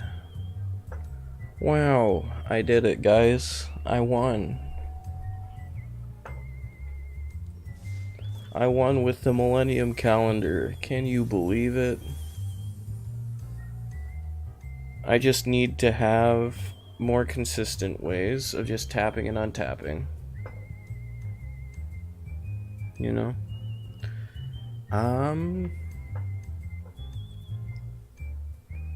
Let's see.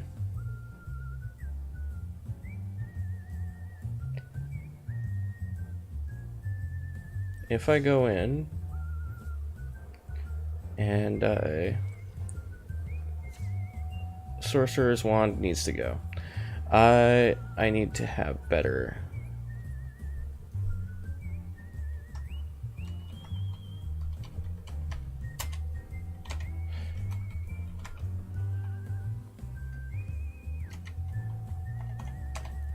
Okay, it needs to be deal damage to one target creature.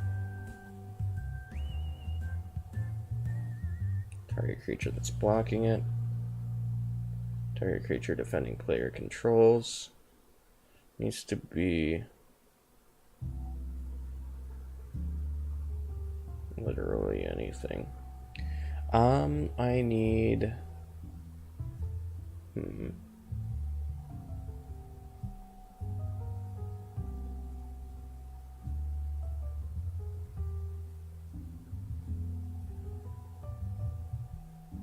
If I could pop Karen off, that would actually work. But I need more blockers. Let's see.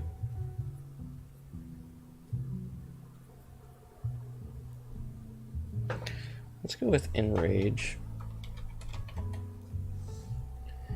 Enrage for, let's see. Let's go with Polyraptors. Nah, that's late game. We won't be able to ever get Polyraptors off.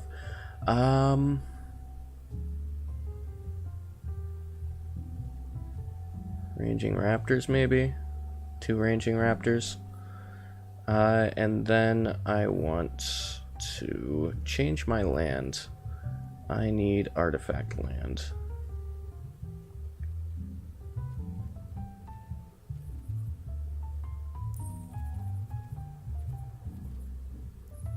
Artifact lands. Okay.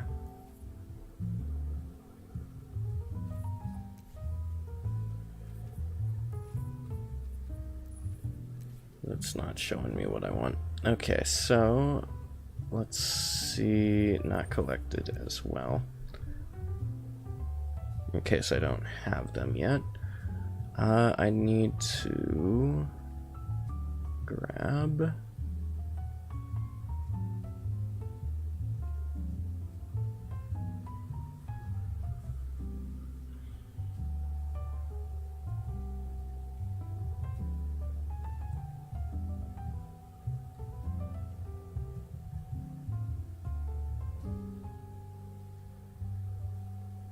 Where's the artifact lands? Should be possible to see them in this format.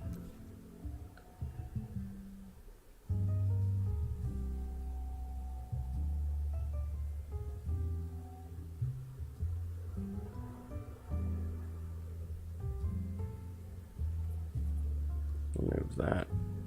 Let's see.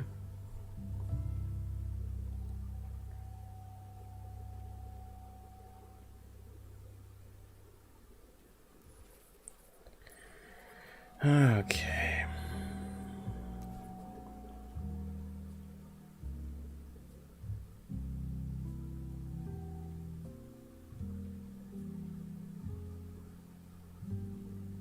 Need to get forward to green. Okay. Where are the indestructible artifact lands? I know they're in Arena. I've used them before.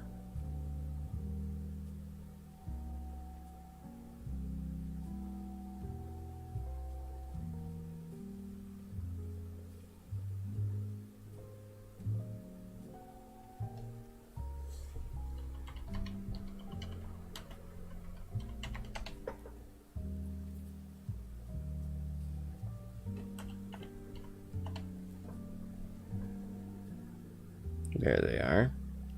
Okay, so I need...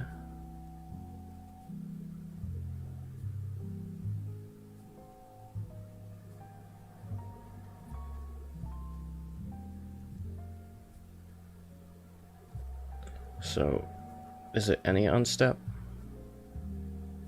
During my untap step. Okay. So, with that, I don't want this. None of those.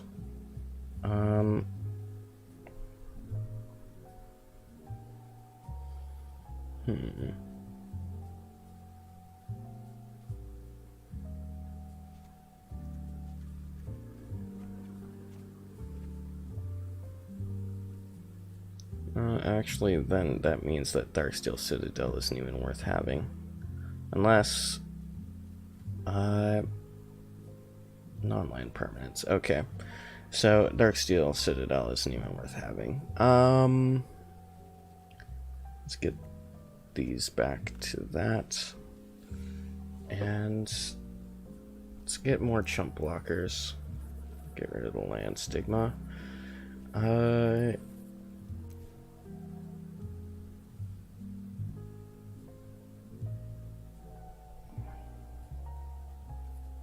Not indestructible.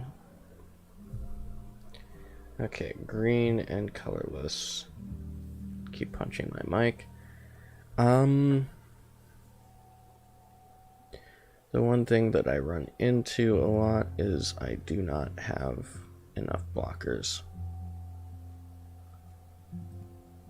I could go for a playset of Land of War Elves just to have the mana base. Let's go with some Death Touch. Make people not want to.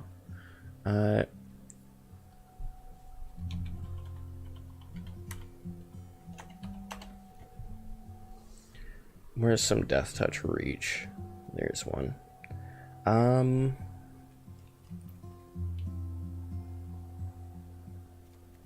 Yeah, let's go with that.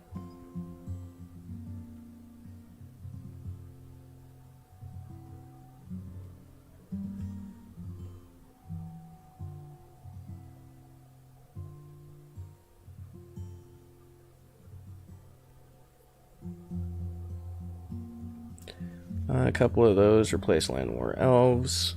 That seems good enough.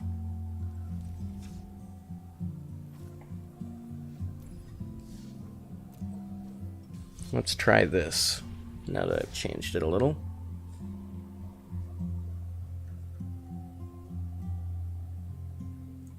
Joyful and triumphant, Ite venite in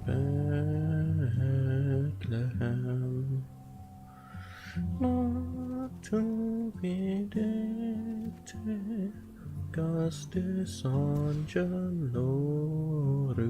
Venite adoremus, venite adoremus, adoremus Dominum.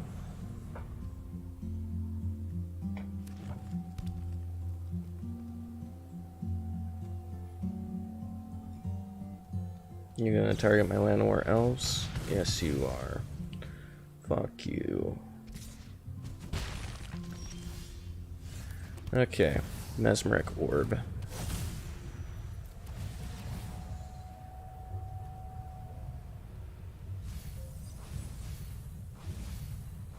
Oh, they're playing a fight deck. Okay.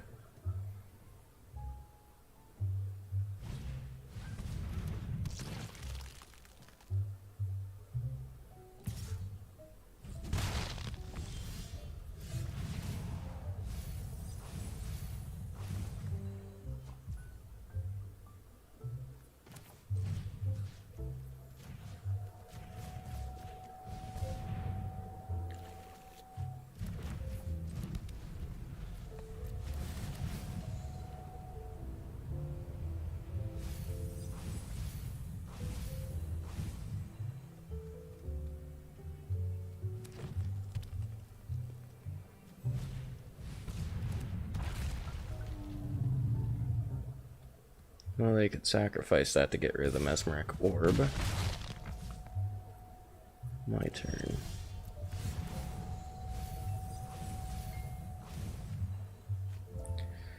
Okay, I want a Palladium Myrrh. I didn't add any black mana, so I can't even play my Leyline Prowler. Oops. It's a dead card in my hand.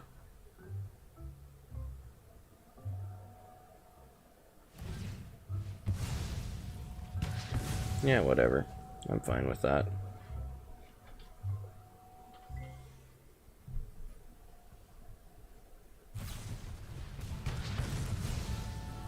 I'm not fine with that. Fuck you. My turn. Okay. Gaia's Blessing on me. I want to return these three. Grab this. Ranging Raptors. A blocker they don't want to damage.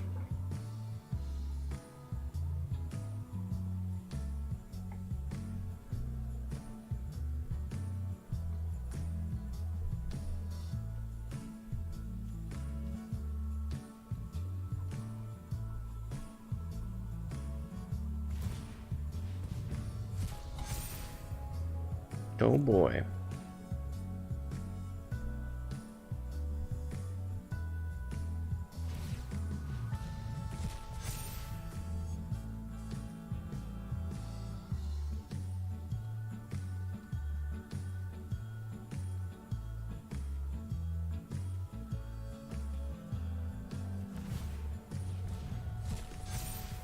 I'm gonna go ahead. I won't block it this turn.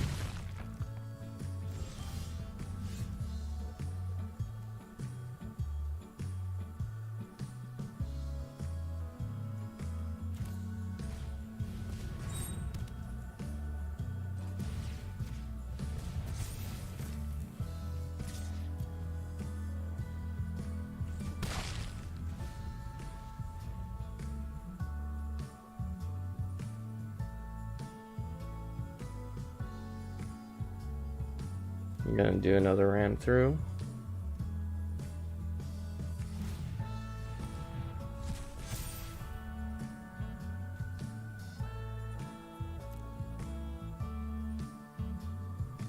Let's see, you've used 1, 2, 3. You have 1 left in your deck.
They're gonna ram through, aren't they?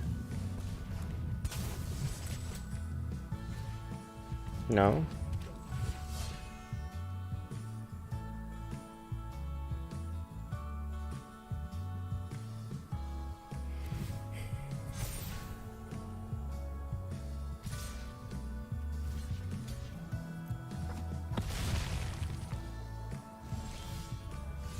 That's GG. I don't have any way of dealing with that. Alright, I need to add black mana to this deck. Just a little bit.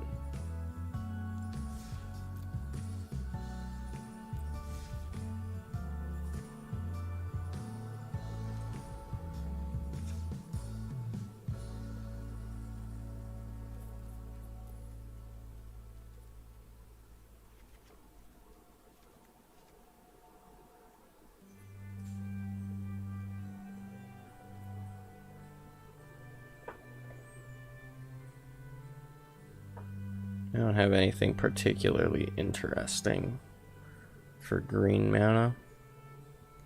I guess I could do this one, because it's not in standard. They at least look nice.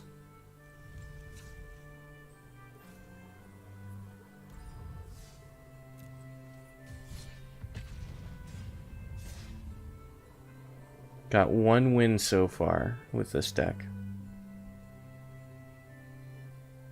Never give up. That's a great lesson for other people. Every time I'm playing another deck, if I'm having fun with it, the person concedes. So I can't stick around having more fun.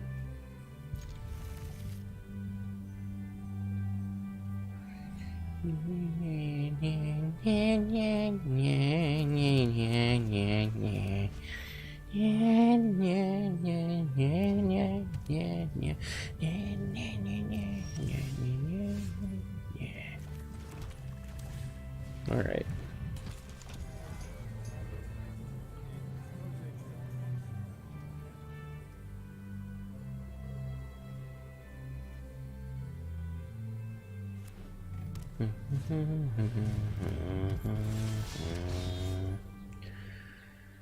Okay. I needed a land there. I didn't get one.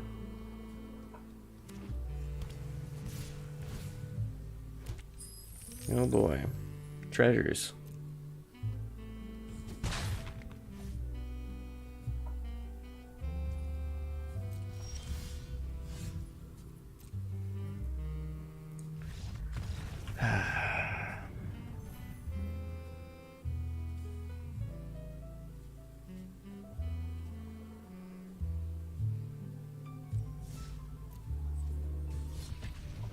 I said never give up, then I just give up right away. You know?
Oh, for fuck's sake.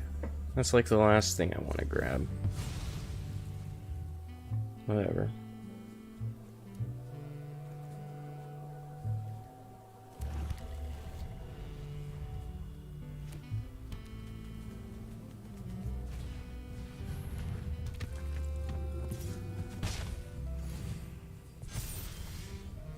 Okay, I'll take that. Some mana. Cacophedon.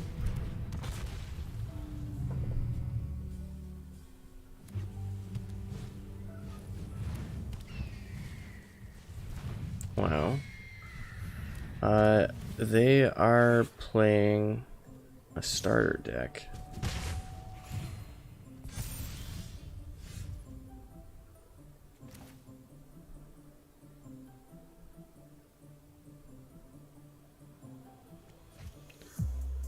Let's go Palladium Myrrh first.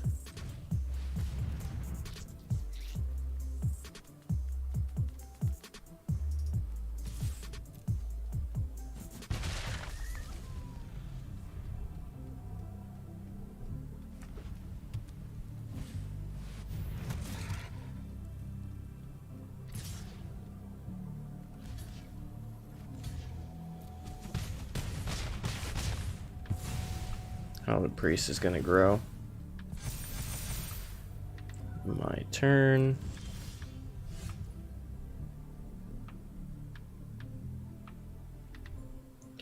Okay, let's Gaia's Blessing.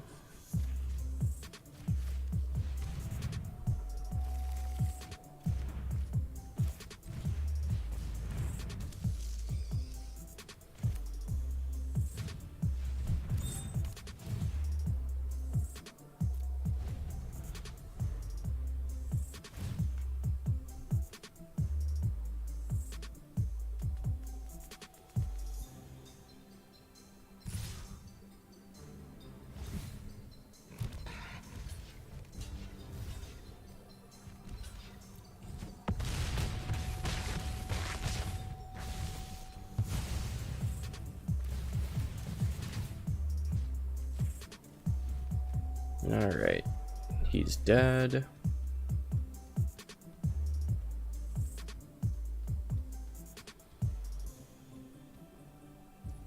My turn.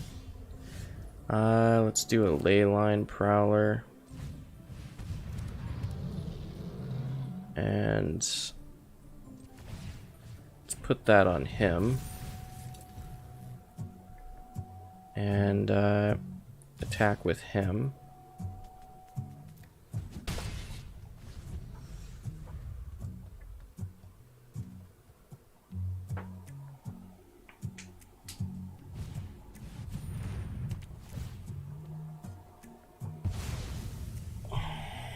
Nice.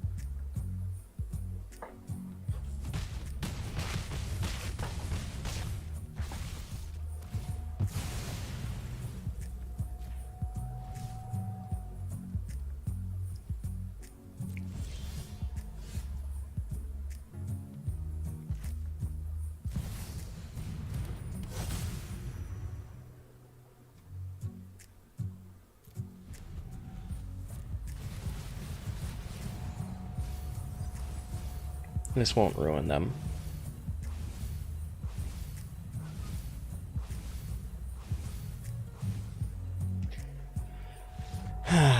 Lost against a starter deck.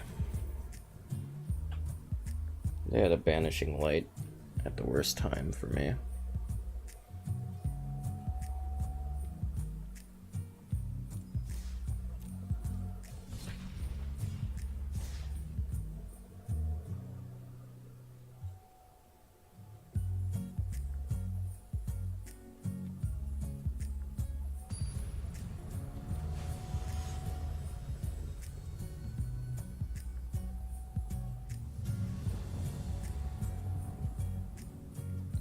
No. Even worse. What the fuck? What's this?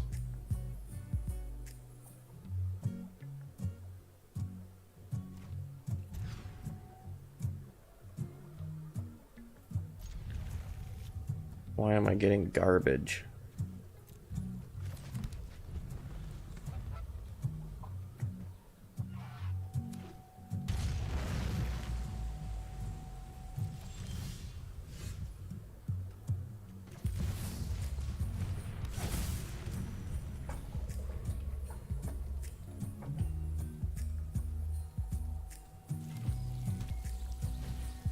Oh, for fuck's sake.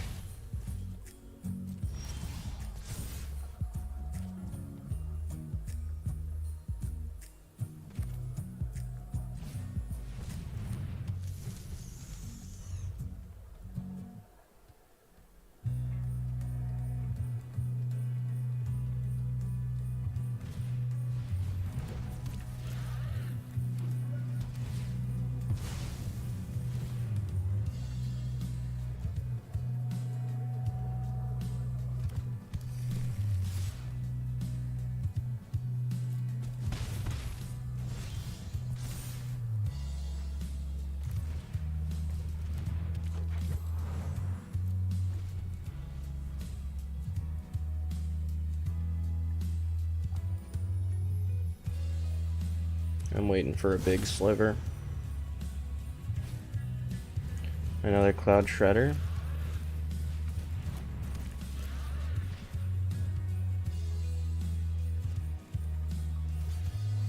I'm gonna get rid of the Diffusion Sliver.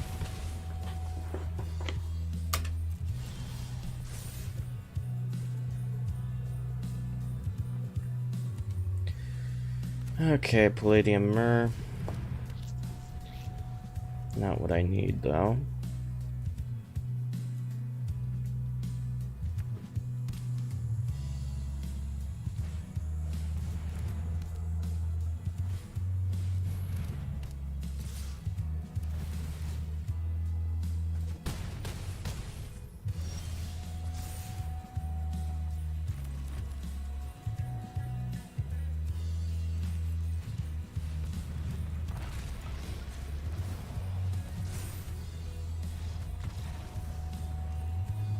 It's garbage.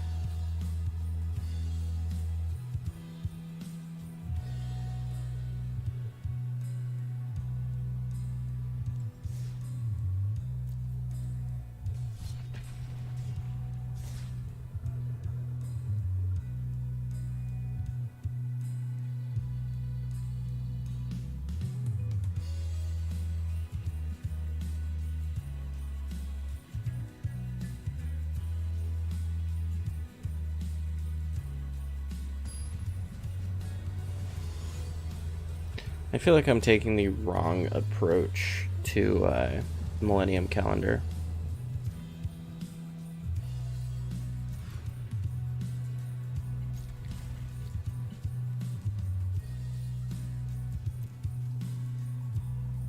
I feel like the idea is you got a bunch of creatures that rapidly grow. And then you use the calendar to just have it grow every turn as a win con on this side.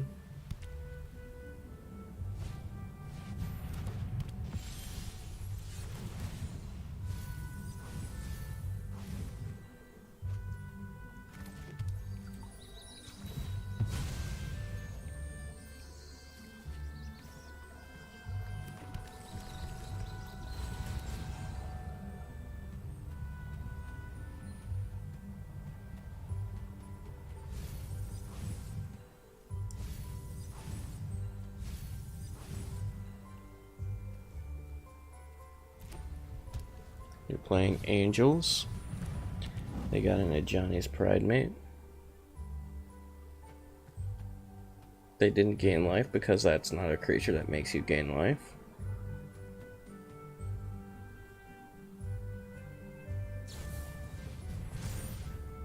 Okay, temporary lifelink. They gain 5. My turn. Okay.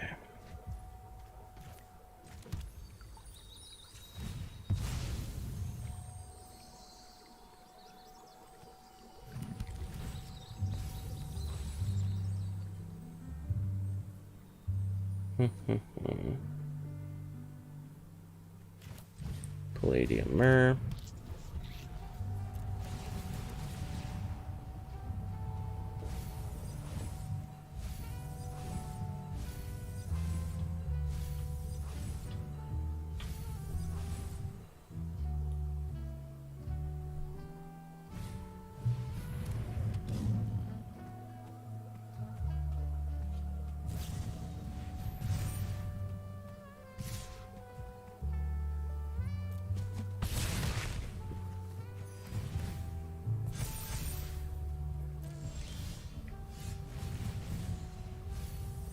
Keeps getting the same song over and over again.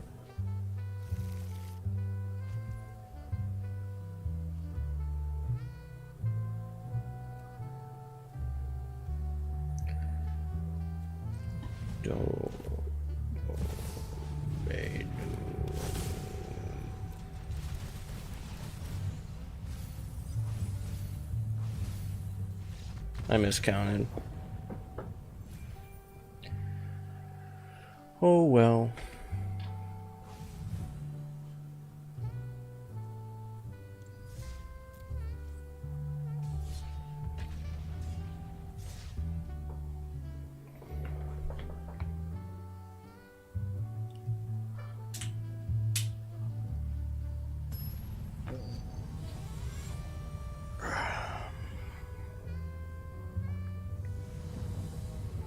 I'll do one more match with this shitty deck, and then I'll call it. Alright, that's fine.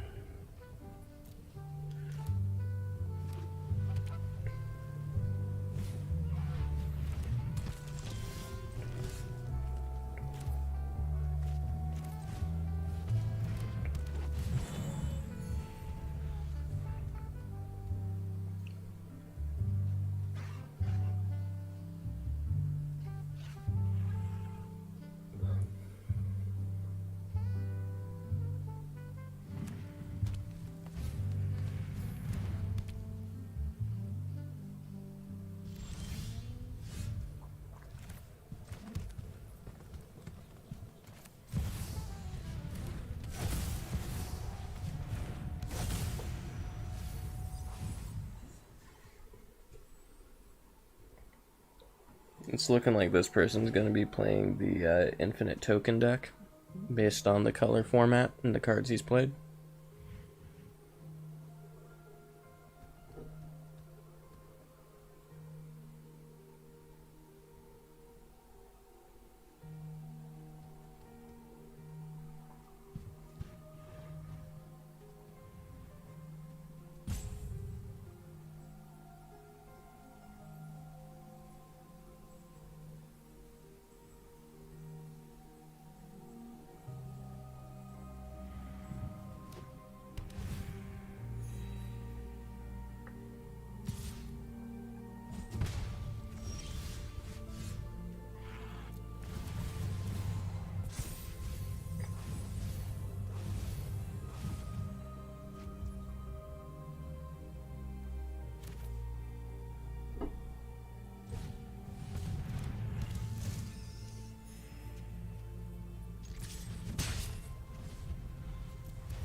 Oh boy, in Search of Greatness, they're gonna get a 2 cost. No, a 3 cost for free next turn.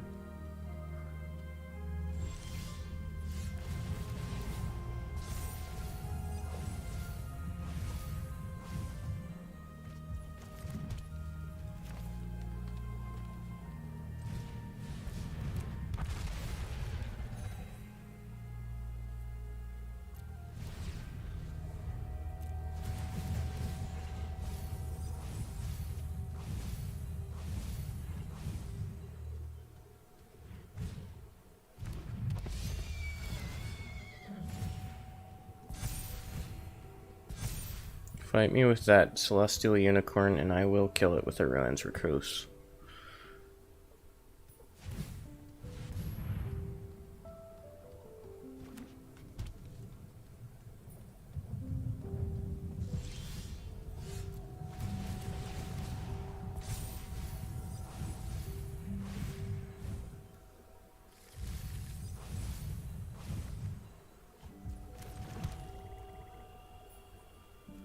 Okay. Leyline Prowler. Activate ability.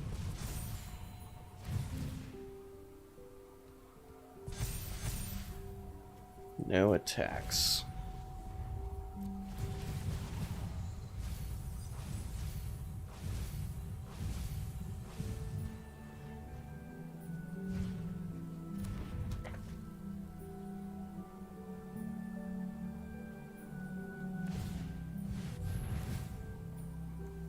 Okay, what are they gonna grab?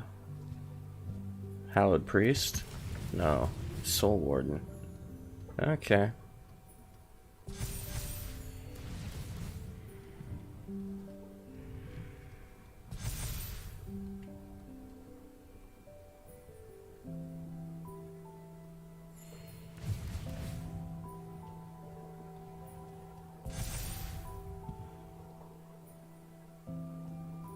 Strike me with both of those.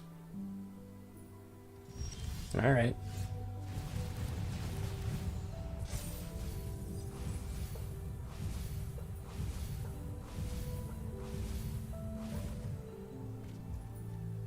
I'm alright with this.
So, if they attack me with Daxos and Celestial Unicorn, Heliod would no longer be a creature.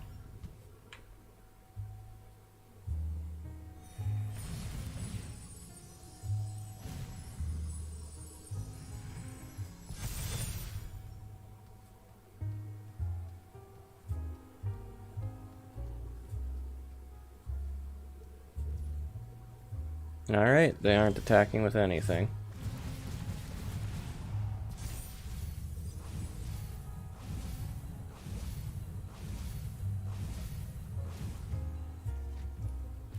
That's fine.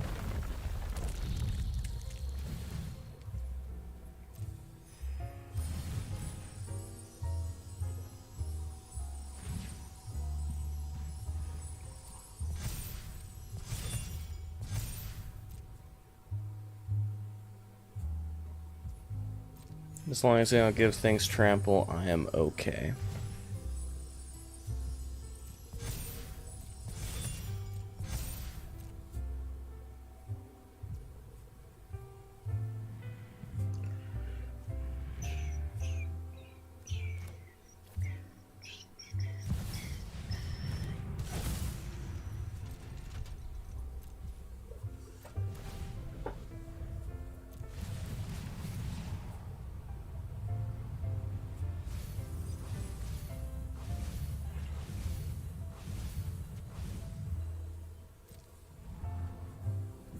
So they could cast something for 4.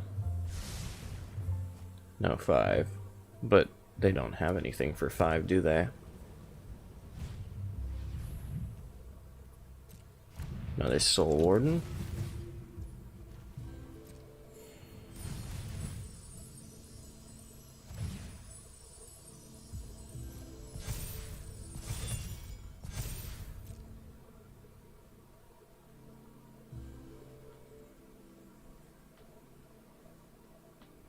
I'm gonna use the well? Or are you just gonna let it sit there? Okay, they're using it.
Okay, I am going to first block this with that, this with that, and you know what? I'll let 10 through for now.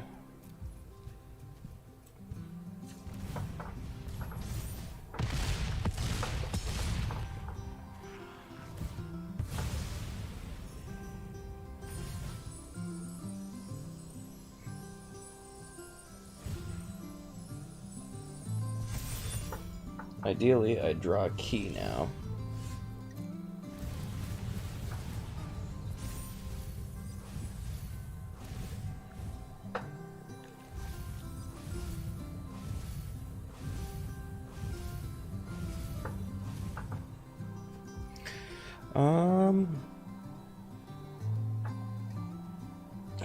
It's not quite what I want, but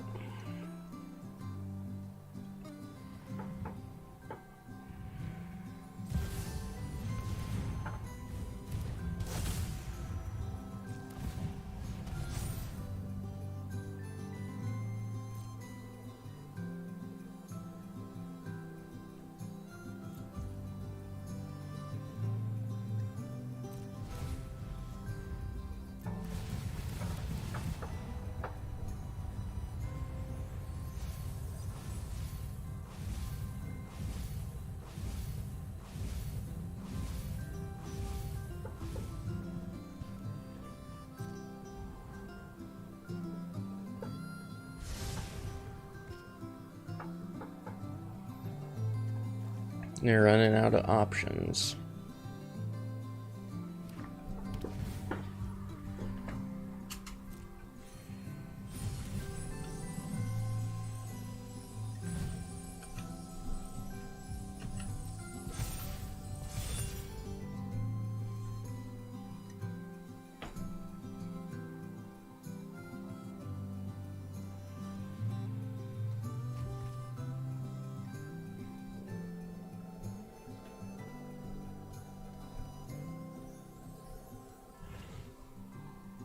I too am running out of options.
Alright, last game of the day, I win. Oh man, feels satisfying. I don't think this is a good deck, but it's fun to play if you could get it off. I think I would probably swap for more keys in the deck. What would I change? Let's see. The Staff of Domination, great card, doesn't work. Where's the Manifold Key? Let's add 2 more of those in place of the Staff of Domination, because the Manifold Key could actually target the Millennium Calendar, so that's what we want. So, at the end of the day, save and exit. That's pretty much all that we have. I'm building up a collection of these. Once I have 15 or so, I probably will make a small video out of it. That'll be pretty fun. But yeah, slow moving for me because, well, I don't buy packs that often. I only make as much gold as I get from playing the game, and you only get like about 1,000 a day. So that would be 10 days per gold pack. And that's if nothing else shows up that you want to buy. But yeah. Thank you guys very much for watching. Most importantly, have a good one. Like, comment, subscribe, whatever you want to do. And yeah. See y'all later. Bye.